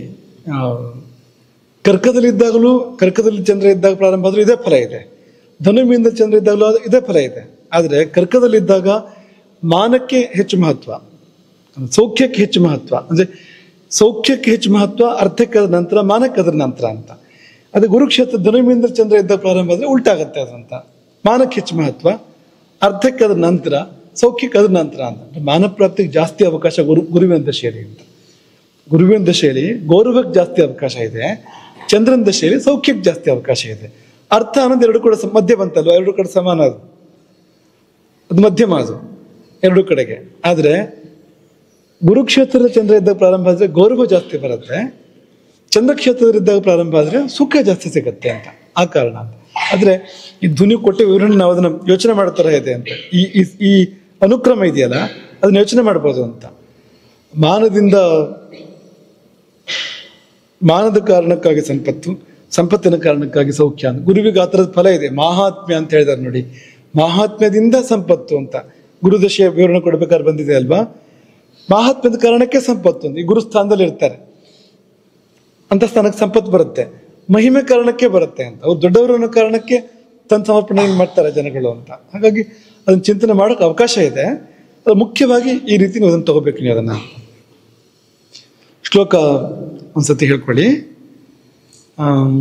ಹಿಮಗು ಅಂದ್ರೆ ಚಂದ್ರ, ಹಿಮಗು ಅಂದ್ರೆ ಚಂದ್ರ, ಹಿಮಕಿರಣ ಅಂತ ಅರ್ಥ ಅದಕ್ಕೆ. ಪ್ರಾರಬ್ಧ ಹಿಮಗೌ ದಶ, ಹಿಮಗೌ ಸ್ವಗೃಹಗೆ ಪ್ರಾರಬ್ಧ ದಶ ಅಂತ ತಗೋಬೇಕು, ಅನ್ವಯ ಮಾಡ್ಬೇಕು ಅದನ್ನ. ಹಿಮಗವು ಸ್ವಗೃಹಗೆ, ಚಂದ್ರನು ತನ್ನ ಮನೆಯಲ್ಲಿ ಇರಲಾಗಿ, ಸ್ವಗೃಹಗೆ ಚಂದ್ರನು ತನ್ನ ಮನೆಯಲ್ಲಿ ಇರಲಾಗಿ ಪ್ರಾರಬ್ಧ ದಶ, ಯಾವ ದಶೆಯು ಪ್ರಾರಂಭ ಆಯಿತೋ ಆ ದಶೆ ಸೌಖ್ಯ ಅರ್ಥ ಮಾನಾಭ, ಸೌಖ್ಯವನ್ನು, ಸಂಪತ್ತನ್ನು, ಗೌರವವನ್ನು ಕೊಡುತ್ತೆ. ಕೌಜೆ ಹಿಮಗವು ಪ್ರಾರಬ್ಧ ದಶ. ಕೌಜೆ, ಕೌಜ ಅಂದ್ರೆ ಏನಪ್ಪ? ಕುಜನ ಕ್ಷೇತ್ರಗಳು ವೃಶ್ಚಿಕ ಮತ್ತು ಮೇಷ. ಈ ರಾಶಿಗಳಲ್ಲಿ ಚಂದ್ರ ಇದ್ದಾಗ ಪ್ರಾರಂಭ ಆದ ದಶೆ ದೋಷ ಇತಿ ಸ್ತ್ರೀಯಂ, ಸ್ತ್ರೀಗೆ ದೋಷವನ್ನು ಕೊಡ್ತಾನೆ, ಸ್ತ್ರೀ ದೂಷಿತಳಾಗುವಂತೆ ಮಾಡ್ತಾನೆ, ಅವಳ ಚಾರಿತ್ರ್ಯವನ್ನು ಕಳ್ಕೊಳ್ಳುವಂತೆ ಮಾಡ್ತಾನೆ. ಆ ಸಮಯದಲ್ಲಿ, ಆ ದಶೆಯ ಸಮಯದಲ್ಲಿ ಅವನು ಅವಕಾಶ ಇದೆ ಅದಕ್ಕೆ ಅಂತ. ಬುಧ ಗೃಹೇ ಹಿಮಗವು ಪ್ರಾರಬ್ಧ ದಶ ಅಂತ ತಗೋಬೇಕು. ಬುಧನ ಮನೆಗಳಲ್ಲಿ ಮಿಥುನ ಮತ್ತು ಕನ್ಯಾ, ಈ ಮನೆಗಳಲ್ಲಿ ಹಿಮಗವು ಚಂದ್ರನಿರಲು ಪ್ರಾರಬ್ಧ ದಶ, ಯಾವ್ದಾದ್ರು ದಶೆ ಪ್ರಾರಂಭ ಆಗೋದಾದ್ರೆ ಆ ದಶೆ ಏನ್ ಮಾಡುತ್ತೆ ಅಂದ್ರೆ ವಿದ್ಯಾ ಸುಹೃತ್ ವಿತ್ತದ, ವಿದ್ಯಾ ಸುಹೃತ್ ಸ್ನೇಹಿತರು, ವಿತ್ತ ಸಂಪತ್ತು, ಇದೆಲ್ಲ ಕೊಡುತ್ತೆ. ವಿದ್ಯಾಭ್ಯಾಸಕ್ಕೆ ತುಂಬಾ ಒಳ್ಳೆಯದು. ಇನ್ನು ಸಿಂಹೆ ಹಿಮಗವು ಪ್ರಾರಬ್ಧ ದಶ, ಅದೆಲ್ಲ ಅನ್ವಯ ಮಾಡ್ಕೋಬೇಕು ಎಲ್ಲ ಕಡೆಗೂ ಅದನ್ನ. ಸಿಂಹೆ ಹಿಮಗವು ಪ್ರಾರಬ್ಧ ದಶ ದುರ್ಗಾರಣ್ಯ ಪಥಾಲಯ, ಅದು ಕೋಟೆಯೇ ಮನೆ ಆಗ್ಬೋದು, ಕಾಡೇ ಮನೆ ಆಗ್ಬೋದು, ಅಥವಾ ರಸ್ತೆಯೇ ಮನೆ ಆಗ್ಬೋದು ಅಂತ. ರಸ್ತೆ ಮನೆ ಆಗ್ಬೋದು, ಒಂದು ಫುಟ್ಪಾತಿಗೆ ಹೋಗ್ತಾನೆ ಅಂತ ಅರ್ಥ ಇಲ್ಲ ಅದಕ್ಕೆ, ಹಾಗೂ ಆಗ್ಬೋದು. ಆದ್ರೆ ಜಾಸ್ತಿ ಇರ್ತಾನಲ್ಲಿ ಅಂತ, ಅಲ್ಲಿ ಓಡಾಟ ಮತ್ತೊಂದು ಜಾಸ್ತಿ ಆಗತ್ತೆ ಅನ್ನೋದನ್ನ ಸೂಚನೆ ಮಾಡ್ತಾ ಇದೆ ಅದು. ಕೃಷಿಕರಿ, ಕೃಷಿಯನ್ನು ಮಾಡಿಸ್ತಾನೆ, ಆ ದಶೆ ಕೃಷಿಯನ್ನು ಮಾಡಿಸತ್ತೆ ಅಂತ. ಸಿತರ್ಕ್ಷೆ ಹಿಮಗವು ಪ್ರಾರಬ್ಧ ದಶ. ಸಿತರ್ಕ್ಷೆ ಅಂದ್ರೇನು? ಸಿತ ಅಂದ್ರೆ ಶುಕ್ರ, ಬೆಳ್ಳಿಗಿದ್ದಾನವನು, ಹಾಗಾಗಿ ಸಿತ ಅಂದ್ರೆ ಶುಕ್ರ. ಸಿತರ್ಕ್ಷ, ಋಕ್ಷ ಅಂದ್ರೆ 3 ಚಕ್ರದ ವಾಹನ ಅಲ್ವಾ? ರಿಕ್ಷಾ, ಇದು ಬೇರೆ, ಇದು ಋ ಅಂತ ಹೇಳ್ತಾರಲ್ಲ ಅದು. ಇದು ಋಕ್ಷ ಅಂದ್ರೆ ರಾಶಿ. ಒಂದು ಪ್ರಾಣಿಗೂ ಋಕ್ಷ ಅಂತ ಹೆಸರಿದೆ. ಯಾವ ಪ್ರಾಣಿ ಇದು? ಕರಡಿ, ಸರಿ. ಸಿತರ್ಕ್ಷೆ ಅಂದ್ರೆ ಶುಕ್ರನ ಮನೆಯಲ್ಲಿ ವೃಷಭ ಮತ್ತು ತುಲಾ ರಾಶಿಗಳಲ್ಲಿ ಚಂದ್ರನಿರುವಾಗ ಒಂದು ದಶೆ ಪ್ರಾರಂಭ ಆದ್ರೆ ಅನ್ನದ, ಊಟಕ್ಕೆ ತೊಂದರೆ ಇಲ್ಲ, ಅನ್ನ ಕೊಡ್ತಕ್ಕಂಥ ದಶೆ ಆಗತ್ತೆ ಅದು ಅಂತ. ಕೊನೆಯಲ್ಲಿ ಮೃಗ ಕುಂಭಯೋಹೋ, ಮೃಗ ಅಂದ್ರೆ ಜಿಂಕೆ ಅಲ್ವಾ? ಅರ್ಧ ಜಿಂಕೆ ಅರ್ಧ ಮೊಸಳೆ, ಆ ರಾಶಿ ಇರೋದು ಹಾಗೆ ಮಕರ ರಾಶಿ ಇರೋದು. ಹಾಗಾಗಿ ಮೃಗ ಕುಂಭಯೋಹೋ, ಮಕರ ಮತ್ತು ಕುಂಭ ರಾಶಿಗಳಲ್ಲಿ ಚಂದ್ರನಿದ್ದಾಗ ಒಂದು ದಶೆ ಪ್ರಾರಂಭ ಆಯಿತು ಅಂದ್ರೆ ಕುಸ್ತೀದ ಅಲ್ಲ, ಅದು ಒಳ್ಳೆ ಕುಸ್ತಿ ಮಾಡ್ತಾನೆ ಸಮಯ ಆಗಲ್ಲ ಅದು.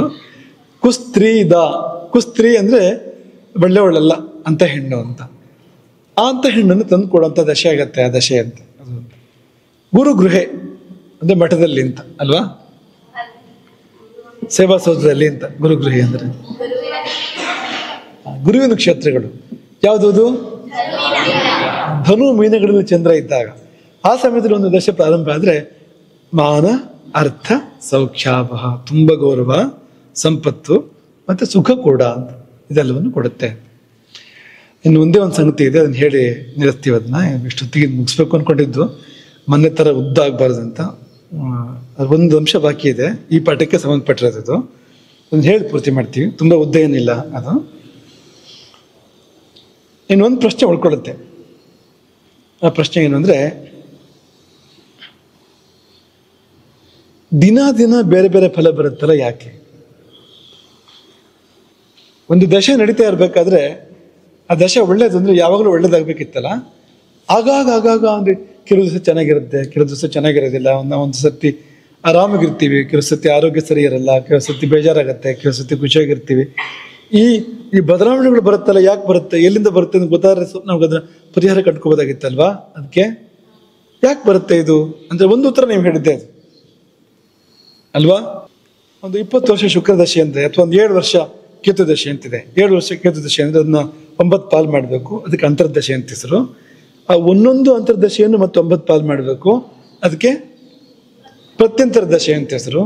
ಆ ಒಂದೊಂದು ಪ್ರತ್ಯಂತರ ದಶೆಯನ್ನು ಮತ್ತೆ 9 ಪಾಲು ಮಾಡಬೇಕು, ಅದಕ್ಕೆ ಸೂಕ್ಷ್ಮ ದಶೆ ಅಂತ ಹೆಸರು. ಅದಕ್ಕೆ ಅದನ್ನು ಪುನಃ 9 ಪಾಲು ಮಾಡಿದ್ರೆ ಅದಕ್ಕೆ ಪ್ರಾಣದಶೆ ಅಂತ. ಪ್ರಾಣದಶೆ ಅಂತ ಅನ್ನುವಾಗ 7 ವರ್ಷ ಅಂದ್ರೆ ತುಂಬಾ ಚಿಕ್ಕ ಅವಧಿ ಸಿಗ್ಬೋದು. ನೀವು ಗಣಿತ ಮಾಡಿ ನೋಡಿ, ನೀವು ಅದನ್ನ 9 ಪಾಲು ಸಮಪಾಲಲ್ಲ ಅದು. ಜಾಸ್ತಿ ಕಡಿಮೆ ಬರುತ್ತೆ 9 ಪಾಲು ಅಂತಂದರೆ. ಈಗ ಶುಕ್ರನಿಗೆ ಜಾಸ್ತಿ ಪಾಲು ಬರುತ್ತೆ, ದೊಡ್ಡ ಪಾಲು ಬರುತ್ತೆ. ಬುಧನಿಗೆ ಒಂದು ಮೀಡಿಯಂ ಬರುತ್ತೆ, ಗುರುವಿಗೆ ಒಂದು ಮೀಡಿಯಂ ಬರುತ್ತೆ. ಅದರಲ್ಲಿ ಈ ಕೇತುವಿಗೆಲ್ಲ ಕಡಿಮೆ ಬರುತ್ತೆ, ಸೂರ್ಯನಿಗೂ ಕಡಿಮೆ ಬರುತ್ತೆ, ಕುಜನಿಗೂ ಕಡಿಮೆ ಬರುತ್ತೆ, ಚಂದ್ರನಿಗೂ ಕಡಿಮೆ ಬರುತ್ತೆ. ಯಾಕೆಂದರೆ ಅವ್ರ ಪಾಲುಗಳು ಕಡಿಮೆ ಇದೆ, ಚಿಕ್ಕ ಚಿಕ್ಕ ಪಾಲುಗಳು ಅವರದೆಲ್ಲ ಅಂತ ತಕ್ಕಂತೆ ಪಾಲಾಗುವಂಥದ್ದು. ಈಕ್ವಲ್ ಪಾಲಲ್ಲ ಅದು, ಸಮಭಾಗ ಅಲ್ಲ ಅದು. ಬಟ್ ಚಿಕ್ಕ ಚಿಕ್ಕ ಪಾಲುಗಳು ಬರ್ತವೆ ಅದರಲ್ಲಿ ಅಂತ. ಹಾಗೂ ಅದ್ರ ಮೂಲಕ ಹೇಳ್ಬೋದು ನೀವು, ಆಯಾ ಗ್ರಹಗಳ ಪ್ರಾಣದಶೆ ಬಂತು, ಅದು ಒಂದೊಂದು ಕೆಲವು ದಿನಕ್ಕೆ ಬದಲಾಗ್ತಾ ಇರುತ್ತೆ, ಅದು ಕೆಲವು ತಿಂಗಳು, ದಿನವ, ವಾರವ ಈ ಥರ ಬದಲಾಗ್ತಾ ಇರುತ್ತೆ. ಅದಕ್ಕಿಂತ ಸೂಕ್ಷ್ಮವಾದ ಇದು ಹೇಳುತ್ತೆ ಇದು ಅಂತ.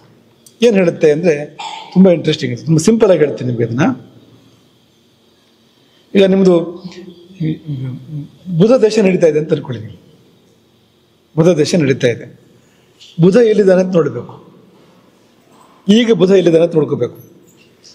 ಅಲ್ಲಿಂದ ಚಂದ್ರ ಎಲ್ಲಿ ಹೋಗ್ತಾ ಇದ್ದಾನೆ ಅಂತ. ಆ ಚಂದ್ರ ಹೋದಾಗ ವ್ಯತ್ಯಾಸ ಆಗ್ತಾ ಹೋಗುತ್ತೆ ಫಲಗಳು ಅಂತ.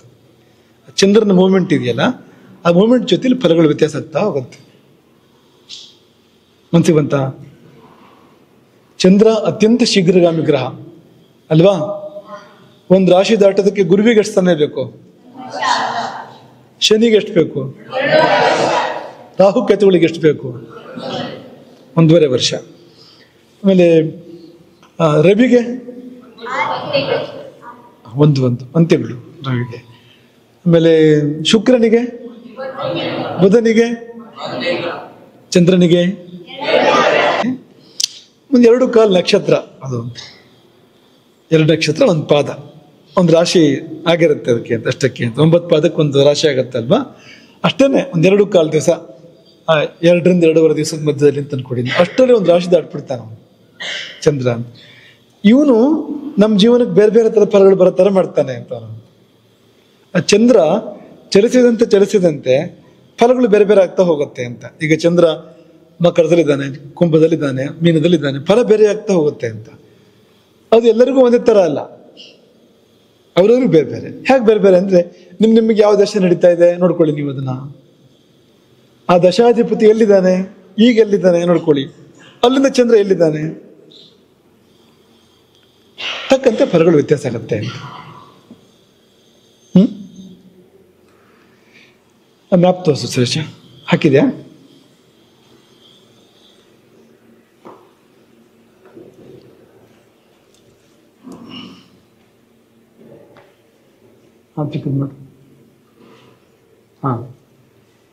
ಚಂದ್ರ ದಶಾನಾಥನ ಮಿತ್ರಕ್ಷೇತ್ರದಲ್ಲಿದ್ದಾಗ ಆ ದಿನ ಒಳ್ಳೇದಾಗತ್ತೆ.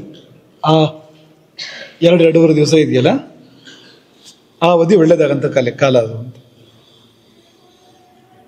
ಯಾರ ದಶೆ ನಡೀತಾ ಇದೆಯೋ ಅವನ ಮಿತ್ರನ ಮನೆಯಲ್ಲಿ, ಉದಾಹರಣೆಗೆ ಶನಿ ದಶೆ ನಡೀತಾ ಇದೆ, ಉದಾಹರಣೆ ಕೊಡಿ ಒಂದು. ಶನಿಗೊಬ್ಬ ಮಿತ್ರನ ಉದಾಹರಣೆ ಕೊಡಿ. ಶುಕ್ರನ ಮನೇಲಿ ಇದ್ರೆ, ಶನಿ ದೇಶ ನಡೀತಾ ಇದೆ ಅಂತ ಅನ್ಕೊಳ್ಳಿ. ಶುಕ್ರನ ಮನೇಲಿ ಚಂದ್ರ ಇದ್ರೆ, ಅಂದ್ರೆ ವೃಷಭ ತುಲಾದಲ್ಲಿ ಚಂದ್ರ ಇದ್ರೆ ಆ ಸಮಯ ಒಳ್ಳೇದು ಅಂತ, ಆ ಸಮಯ ಅನುಕೂಲ ಆಗತ್ತೆ ಅಂತ. ದಶಾನಾಥನ ಉಚ್ಚ ಕ್ಷೇತ್ರದಲ್ಲಿದ್ದಾಗ, ಈಗ ಶನಿ ದಶ ನಡೀತಾ ಇದೆ, ಶನಿ ಉಚ್ಚ ಕ್ಷೇತ್ರ ಯಾವುದು? ಅಲ್ಲಿ ಚಂದ್ರ ಬಂದ್ರೆ. ಅಥವಾ ಬುಧ ದಶ ನಡೀತಾ ಇದೆ, ಬುಧನ ಉಚ್ಚ ಕ್ಷೇತ್ರ ಯಾವುದು? ಅಲ್ಲಿ ಚಂದ್ರ ಬಂದಾಗ ಒಳ್ಳೇದಾಗತ್ತೆ. ಅಥವಾ ಗುರು ದಶ ನಡೀತಾ ಇದೆ, ಉಚ್ಚ ಕ್ಷೇತ್ರ ಯಾವುದು? ಅಲ್ಲಿಗೆ ಚಂದ್ರ ಬಂದಾಗ ಅವ್ರಿಗೆ ಒಳ್ಳೇದಾಗತ್ತೆ, ಆ ದಶೆಯವರಿಗೆ ಒಳ್ಳೇದಾಗತ್ತೆ ಅಂತ. ಅರ್ಥ ಆಯ್ತಾ? ಇನ್ನು ದಶಾನಾಥನ ಉಪಚಯ ಕ್ಷೇತ್ರಗಳಲ್ಲಿದ್ದಾಗ, ಉಪಚಳ ಕ್ಷೇತ್ರಗಳಲ್ಲಿದ್ದಾಗ ಅಲ್ಲ, 2 ಅಕ್ಷರ ವ್ಯತ್ಯಾಸ. ಉಪಚಯ, ಉಪಚಳ.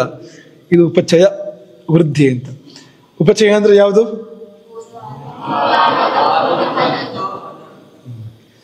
ಈಗ ಶನಿ ಅಂತ ಅನ್ಕೊಳ್ಳಿ, ಶನಿ ದೇಶ ನಡೀತಾ ಇದೆ ಅಂತ ಅನ್ಕೊಳ್ಳಿ. ಶನಿ ಎಲ್ಲಿದ್ದಾನೆ ಈಗ? ಅಟ್ ಪ್ರೆಸೆಂಟ್ ಶನಿ ಎಲ್ಲಿದ್ದಾನೆ? ಕುಂಭದಲ್ಲಿ ಶನಿ ಇದ್ದಾನೆ ಅಲ್ವಾ? ಚಂದ್ರ 3ನೇ ಮನೆಗೆ ಹೋದಾಗ ಅವನಿಗೆ ಒಳ್ಳೇದಾಗತ್ತೆ. ಯಾರು ಶನಿ ದೇಶ ನಡೀತಾ ಇದೆ ಅವ್ನಿಗೆ ಒಳ್ಳೇದಾಗತ್ತೆ. 3ನೇ ಮನೆ ಯಾವುದು? ಮೇಷ. ಮೇಷಕ್ಕೆ ಹೋದ್ರೆ ಒಳ್ಳೇದಾಗತ್ತೆ. 6ನೇ ಮನೆ ಕರ್ಕಕ್ಕೆ ಹೋದಾಗ ಒಳ್ಳೇದಾಗತ್ತೆ. 10ನೇ ಮನೆ ವೃಶ್ಚಿಕಕ್ಕೆ ಹೋದಾಗ ಒಳ್ಳೇದಾಗತ್ತೆ. 11ನೇ ಮನೆ.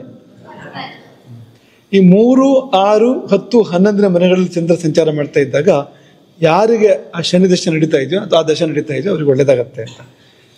ಇದಿಷ್ಟು. ಇನ್ನೂ ಇದೆ. ಯಾರ ದಶೆ ನಡೀತಾ ಇದೆಯೋ ಆ ದಶೆಯ ಆ ದಶಾಧಿಪತಿ ಎಲ್ಲಿದನೋ ಅಲ್ಲಿಂದ 5 ಅಥವಾ 9ನೇ ಮನೆಯಲ್ಲಿ ಇರಬೇಕು. ತ್ರಿಕೋಣ ಅಂತ ಕರೀತಾರೆ ಅದಕ್ಕೆ. 5 ಮತ್ತು 9ನೇ ಮನೆಗಳು ಅಂತ. ಈಗ ಕುಂಭದಲ್ಲಿ ಶನಿ ಇದ್ದಾನೆ ಅಂತ ತಗೊಳ್ಳಿ. ಕುಂಭದಿಂದ 5ನೇ ಮನೆ ಯಾವುದು? ಮಿಥುನದಲ್ಲಿ ಚಂದ್ರ ಬಂದ್ರೆ ಒಳ್ಳೇದಾಗತ್ತೆ ಅಂತ ಅರ್ಥ. 9ನೇ ಮನೆ ಅಲ್ಲಿ ಬಂದಾಗ ಒಳ್ಳೇದಾಗತ್ತೆ ಅಂತ. ಸಪ್ತಮದಲ್ಲಿದ್ದಾಗ, 7ನೇ ಮನೆಯಲ್ಲಿದ್ದಾಗ ಇದೆಲ್ಲ ಒಳ್ಳೇದಾಗೋ ದಿನಗಳು ಅಂತ. ಹೀಗಿದ್ದಿದ್ದಾಗಲೇ ಕೆಟ್ಟದಾಗತ್ತೆ ಅಂತ. ಈ ಪಟ್ಟಿಯಲ್ಲಿ ಬರದೇ ಇದ್ರೆ ಆ ದಿನ ತೊಂದರೆ ಆಗತ್ತೆ ಅಂತ ಹೇಳ್ತೀರಾ? ಯಾವಾಗ ಅಂತದ್ದು ಯಾವುದೆಲ್ಲ ಕವರ್ ಆಯಿತು ಹೇಳಿ ನೋಡೋಣ. ಈಗ ಮಿತ್ರಕ್ಷೇತ್ರ ವಚಕ್ಷೇತ್ರ ಬಿಡಿ, ಗೊತ್ತಾಗಲ್ಲ ಅದೀಗ. ಅಂದ್ರೆ ಭಾವಗಳ ದೃಷ್ಟಿಯಿಂದ ತಗೊಳ್ಳೋಣ. ಉಪಚಯ ಅಂದ್ರೆ ಎಷ್ಟು?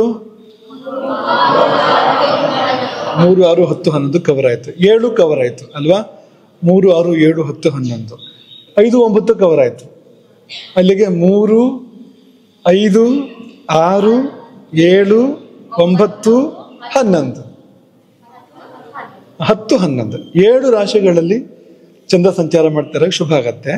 ಇನ್ನು 7 ಭಾವಗಳಲ್ಲಿ, ಇನ್ನು 5 ಭಾವಗಳಲ್ಲಿ ತೊಂದರೆ ಆಗತ್ತೆ. 5 ಭಾವ ಯಾವುದೆಲ್ಲ? ಅದು ಒಂದು ಅಂದ್ರೆ ಒಂದೊಂದು ಯಾವುದು? ದಶಾನಾಥ ಯಾರೋ ಅವನ ಜೊತೆಗೆ ಚಂದ್ರ ಇದ್ರೆ ಅಂತ ಮನಸ್ಸಲ್ಲಿ ಇಟ್ಕೊಳ್ಳಿದನ ಅಂತ. ಈಗ ಶನಿ ದಶ ಅಂತ ಅನ್ಕೊಳ್ಳಿ, ಶನಿ ಜೊತೆಗೆ ಚಂದ್ರ ಬಂದ್ರೆ ತೊಂದರೆ ಆಗತ್ತೆ ಆ ಸಮಯದಲ್ಲಿ ಅಂತ ಚೆನ್ನಾಗಿ ಮನಸ್ಸಲ್ಲಿ ಇಟ್ಕೊಳ್ಳಿ ಅಂತ. ಶನಿ ಜೊತೆಗೆ ಬಂದ್ರೆ ಅಂತ. ಯಾರ ದಶ ನಡೀತಾ ಇದೆಯೋ, ಗುರುದಶೆ ಇರಲಿ ಬೇಕಾರೆ, ಗುರುಚಂದ್ರ ಯೋಗ ತುಂಬಾ ಒಳ್ಳೇದು, ಆದ್ರೆ ಈ ದೃಷ್ಟಿಯಿಂದ ಕೆಟ್ಟದ್ದು. ಯಾರ ದಶ ನಡೀತಾ ಇದೆಯೋ ಆ ಗ್ರಹದ ಜೊತೆಯಲ್ಲಿ ಚಂದ್ರ ಬಂದ್ರೆ ಕೆಟ್ಟದಾಗತ್ತೆ ಆ ಸಮಯದಲ್ಲಿ. 2ನೇ ಮನೆಗೆ ಬಂದ್ರೆ ಕೆಟ್ಟದಾಗತ್ತೆ. 4ನೇ ಮನೆ, ಆಮೇಲೆ 5, 6, 7 ಕವರ್ ಆಗಿದೆ. 8ನೇ ಮನೆ, 9, 10, 11 ಕವರ್ ಆಗಿದೆ. 12ನೇ ಮನೆ ಅಂತ. ಎಷ್ಟು ಮನೆ ಆಯ್ತು ಒಟ್ಟು? 5 ಆಯ್ತು. ಈ 5 ಕಡೆ ಚಂದ್ರ ಬಂದಾಗ ಕೆಡುಕಿಗೆ ಅವಕಾಶಗಳಿದೆ, ತೊಂದರೆ ಆಗೋಕ್ಕೆ ಅವಕಾಶಗಳಿದೆ. ಇನ್ಯಾರು ಹೇಳಲ್ಲ ನೀವು. ಈ ಚಿಂತನೆಗಳನ್ನು ಮಾಡೋದಿಲ್ಲ. ಯಾಕೆ ಅವತ್ತು ತೊಂದರೆ ಆಯ್ತು, ಎಲ್ಲ ಅನುಕೂಲನೇ ಇತ್ತಲ್ಲ ಅಂದ್ರೆ ಇದನ್ನ ನೋಡ್ಬೇಕು ನಾವು ಅಂತ. ದಶೆ ಯಾವ್ದು ನಡೀತಾ ಇದೆ ನೋಡ್ಬೇಕು, ಚಂದ್ರ ಎಲ್ಲಿದ್ದಾನೆ ನೋಡ್ಬೇಕು ಅಲ್ಲಿಂದ ಅಂತ. ನೀವು ಸಹ ಆ ದಿನಗಳಲ್ಲಿ ಕೇರ್ಫುಲ್ ಆಗಿರ್ಬೇಕು ಅಂತ. ಇವತ್ತು ಮೆಂಟಲಿ ಪ್ರಿಪೇರ್ ಆಗಿರ್ಬೇಕು ಅಂತ. ಇವತ್ತು ಏನಾದ್ರು ಸಮಸ್ಯೆ ಬರೋಕ್ಕೆ ಅವಕಾಶ ಇದೆ ಅಂತ ಬುದ್ಧಿಲಿದ್ರೆ, ಮೊದಲೇ ನಾವು ಪ್ರಿಪೇರ್ಡ್ ಆಗಿದ್ರೆ ಮೆಂಟಲಿ ಅಷ್ಟು ತೊಂದರೆ ಆಗೋದಿಲ್ಲ. ನಮ್ಗೆ ಗಟ್ಟಿ ಇರ್ತೀವಲ್ಲ ನಾವು, ದುಃಖ ಅಷ್ಟು ತೊಂದರೆ ಮಾಡಲ್ಲ. ಅದನ್ನ ಇಲ್ಲಿದ್ರೆ ಜಾಸ್ತಿ ನೋವಾಗತ್ತೆ ಅಂತ. ಹಾಗಾಗಿ ಯಾವಾಗ ನಮಗೆ ಅನುಕೂಲ ಕಾಲ, ಯಾವಾಗ ನಮಗೆ ಪ್ರತಿಕೂಲ ಕಾಲ ತಿಳ್ಕೊಂಡಾಗ ನಿಮಗೆ ಒಂದು ಹೆಜ್ಜೆ ಮುಂದಿರ್ಬೇಕಾದ ಧೈರ್ಯ ಜಾಸ್ತಿ ಅಂತ. ಇದು ಒಳ್ಳೆ ಸಮಯ, ಇದು ನಾವು ಮುಂದೆ ಹೋಗ್ಬೋದು ಅಂತ. ಒಳ್ಳೆ ಸಮಯ ಅಲ್ಲ, ತೊಂದರೆ ಬರ್ಬೋದು ಅಂತ ತಿಳಿದಿಟ್ಕೊಳ್ಬೇಕದನ್ನ ಅಂತ. ಯಾರೊಬ್ರು ಮಾಡಲ್ಲ. ನಮ್ಮ ಅನುಭವದಲ್ಲಿ, ನಮ್ಮ ಓಡಾಟದಲ್ಲಿ, ನಮ್ಮ ಬಳಕೆಯಲ್ಲಿ ಯಾರೊಬ್ರು ಮಾಡಿದ್ ನೋಡಿಲ್ಲ. ನಾವು ಕೇಳಿದ್ವಿ ಬೇರೆ ಬೇರೆ ದೈವಜ್ಞರಲ್ಲಿ, ಅವ್ರು ಯಾರು ಮಾಡ್ತಾ ಇರೋದು ನಮ್ಗೆ ಗಮನಕ್ಕೆ ಬಂದಿಲ್ಲ ಅಂತ. ಆದರೆ ಶಾಸ್ತ್ರಗಳಲ್ಲಿ ತುಂಬ ಒಳ್ಳೆ ರೀತಿಯಿಂದ ಇದೆ ಇದು ಈ ವಿಷಯ. ಶ್ಲೋಕ ನೋಡೋಣ ಒಂದ್ಸರ್ತಿ. ಶ್ಲೋಕ ನೋಡಿ ಇವತ್ತು ಪಾಠ ಪೂರ್ತಿ ಮಾಡಿಬಿಡೋಣ. ಎಲ್ಲಿದ್ದಾಗ ಅನುಕೂಲ ಆಗುತ್ತೆ ಅಂತಿದೆ ಅಲ್ಲಿ. ಮಿತ್ರ, ಉಚ್ಚ, ಉಪಚಯ, ತ್ರಿಕೋಣ, ಮದಗಹ. ಮಿತ್ರೋಚ್ಚೋಪಚಯ ತ್ರಿಕೋಣ ಮದಗಹ ಅಂತ ಆಗತ್ತೆ ಶ್ಲೋಕ. ಅದು ಬಿಡಿಸಿ ಬರೆದಿದ್ದೀನಿ ನಿಮ್ಗೆ ಸುಲಭ ಆಗಲಿ ಅಂತ. ಮತ್ತಲ್ಲಿ ಆ ಫಾಂಟ್ ಏನೋ ಸಮಸ್ಯೆ ಇದೆ. ಒತ್ತಕ್ಷರ ಮತ್ತು ಓ ಸೇರಿಬಿಟ್ರೆ ಅದೇನೋ ಬೇರೆ ಬೇರೆ ತೋರಿಸ್ತಾ ಇರುತ್ತೆ ಫಾಂಟ್. ಅದು ತೊಂದರೆ ಇದೆ. ಹಾಗೆ ಬಿಡಿಸಿದೆ ಅದನ್ನ ಅಂತ. ಮಿತ್ರೋಚ್ಚೋಪಚಯ ತ್ರಿಕೋಣ ಮದಗಹ ಅಂತ ಆಗತ್ತೆ ಕೂಡಿಸಿದ್ರೆ. ಬಿಡಿಸಿದಾಗ ಮಿತ್ರ, ಉಚ್ಚ, ಉಪಚಯ, ತ್ರಿಕೋಣ ಅಂದ್ರೆ 5, 9, ಮದ ಅಂದ್ರೆ 7. ಹೌದು, ಸಪ್ತಮವನ್ನು ಮದ ಅಂತ ಕರೀತಾರೆ. ಮದವನ್ನು ಚಿಂತನೆ ಮಾಡುವಂತ ರಾಶಿ ಅದು, 7ನೇ ಭಾವ ಅದು ಅಂತ. ಹಾಗಾಗಿ ಈ ಪಾಕೇಶ್ವರ ಅಂದ್ರೆ ದಶಾನಾಥ. ಆ ದಶಾನಾಥನ ಮಿತ್ರಕ್ಷೇತ್ರ, ಉಚ್ಚಕ್ಷೇತ್ರ, ಉಪಚಯ ಕ್ಷೇತ್ರಗಳು 3, 6, 10, 11 ಉಪಚಯ ಕ್ಷೇತ್ರಗಳು. ತ್ರಿಕೋಣ ಅಂದ್ರೆ 5, 9, ಮದ 7. ಇಷ್ಟು ಕಡೆಯಲ್ಲಿ ಚಂದ್ರ ಬಂದಾಗ ಸತ್ಫಲ ಬೋಧನಾನಿ ಕುರುತೆ, ಒಳ್ಳೇದಾಗತ್ತೆ ಅಂತ ಸೂಚನೆ ಕೊಡ್ತಾನೆ. ಶುಭ ಫಲ ಪ್ರಾಪ್ತಿಯ ಸೂಚನೆಗಳಿಂದ ಚಂದ್ರ ಕೊಡ್ತಾನೆ. ಪಾಪಾನಿಚ ಅಥೋ ಅನ್ಯಥಾ, ಅಥೋ ಅನ್ಯಥಾ. ಹೀಗಿಲ್ದೇ ಇದ್ರೆ, ಈ ರಾಶಿಗಳಲ್ಲಿ ಚಂದ್ರ ಬರ್ದೇ ಇದ್ರೆ ಪಾಪಾನಿ, ಇದು ಪಕ್ಕ. ಇದು ತೊಂದರೆಗಳನ್ನು ಸ್ವಲ್ಪ ಸರಿಯಾಗಿ ತೊಂದರೆಗಳಾಗ್ಬೋದು ಈ ಸಮಯದಲ್ಲಿ ಅಂತ. ಯಾಕೆಂದ್ರೆ ಶುಭಕ್ಕೆ ತುಂಬಾ ಸ್ಕೋಪ್ ಕೊಟ್ಟಿದ್ದಾರೆ ಇದರಲ್ಲಿ. 7 ರಾಶಿಗಳು 7 ಭಾವಗಳನ್ನು ಕೊಟ್ಟಿದ್ದಾರೆ. ಜೊತೆಯಲ್ಲಿ ಮಿತ್ರಕ್ಷೇತ್ರ ಉಚ್ಚಕ್ಷೇತ್ರ ಸೇರ್ಕೊಂಡಿತ್ತು. ಸ್ವಕ್ಷೇತ್ರನೂ ವ್ಯಾಖ್ಯಾಂತರ ತಗೊಂಡಿದ್ದಾರೆ. ಸ್ವಕ್ಷೇತ್ರ ಉಚ್ಚಕ್ಷೇತ್ರ ಮಿತ್ರಕ್ಷೇತ್ರ ತಗೊಂಡಾಗ ತುಂಬಾ ಕಡಿಮೆ ಉಳಿತು, ತೊಂದರೆ ಆಗಮನಗಳು ತುಂಬಾ ಕಡಿಮೆ ಉಳಿತು. ಅಲ್ಲಿ ಸರಿಯಾಗಿ ತೊಂದರೆ ಆಗುತ್ತೆ ಅಂತ ಅರ್ಥ ಅದಕ್ಕೆ ಅಂತ, ಹಾಗೆ ಬಂದಾಗ ಅಂತ. ಈಗ ಅದನ್ನ ನಮ್ಗೆ ನೋಡೋಕೆ ಸಾಧ್ಯತೆ ಇದ್ರೆ ನೋಡ್ಕೊಂಡ್ರೆ ಹುಷಾರಾಗಿರ್ಬೋದು ಅಂತ. ಒಂದೇ ಒಂದು ಸಮಸ್ಯೆ ಅಂದ್ರೆ ಗಣಿತ ಪಕ್ಕ ಇರಬೇಕು. ದಶೆ ಯಾವಾಗ ಪ್ರಾರಂಭ ಆಗುತ್ತೆ ಅನ್ನೋದಿದೆಯಲ್ಲ, ಅಲ್ಲಿ ಗಣಿತ ಆ ಕಡೆ ಈ ಕಡೆ ಆಗ್ಬಾರ್ದು. ಸ್ವಲ್ಪ ಗಣಿತ ಆ ಕಡೆ ಈ ಕಡೆ ಆದ್ರೂ ಕೂಡ ಲಗ್ನ ತಪ್ಪಾಗುತ್ತೆ. ಹಾಗಾಗಿ ಗಣಿತ ಪಕ್ಕ ಇದ್ದಾಗ ಇದು ಪಕ್ಕ ನಿಮ್ಗೆ ಫಲ ಕೊಡುವಂಥದ್ದು. ಮನ್ಸಿಗೆ ಬಂತ? ನಿನ್ನೆ ಎಲ್ಲ ಬಂದು ಕೂತಿದ್ರಲ್ಲ ಪ್ರಶ್ನೆಯಲ್ಲಿ, ಕಷ್ಟ ಆಯ್ತಾ ನಿಮ್ಗೆಲ್ಲ? ಸ್ವಲ್ಪ ಏನಾದ್ರು ಅನುಭವ ಆಯ್ತಾ ನಿಮ್ಗೆ ಕೂತಿದ್ರಿಂದ?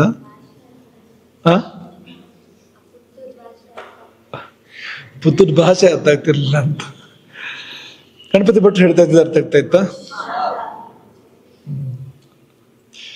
ಪುತ್ತೂರು ಭಾಷೆನೂ ಕಲ್ತಾಗತ್ತೆ ಒಂದ್ 4 ಸತಿ. ಆ ಕಡೆನೇ ಜಾಸ್ತಿ ಇರೋದು ಯೋಜನೆಗಳೆಲ್ಲ. ಭಾಷೆನೂ ಕಲ್ತಾಗತ್ತೆ ನಿಮ್ಗೆ.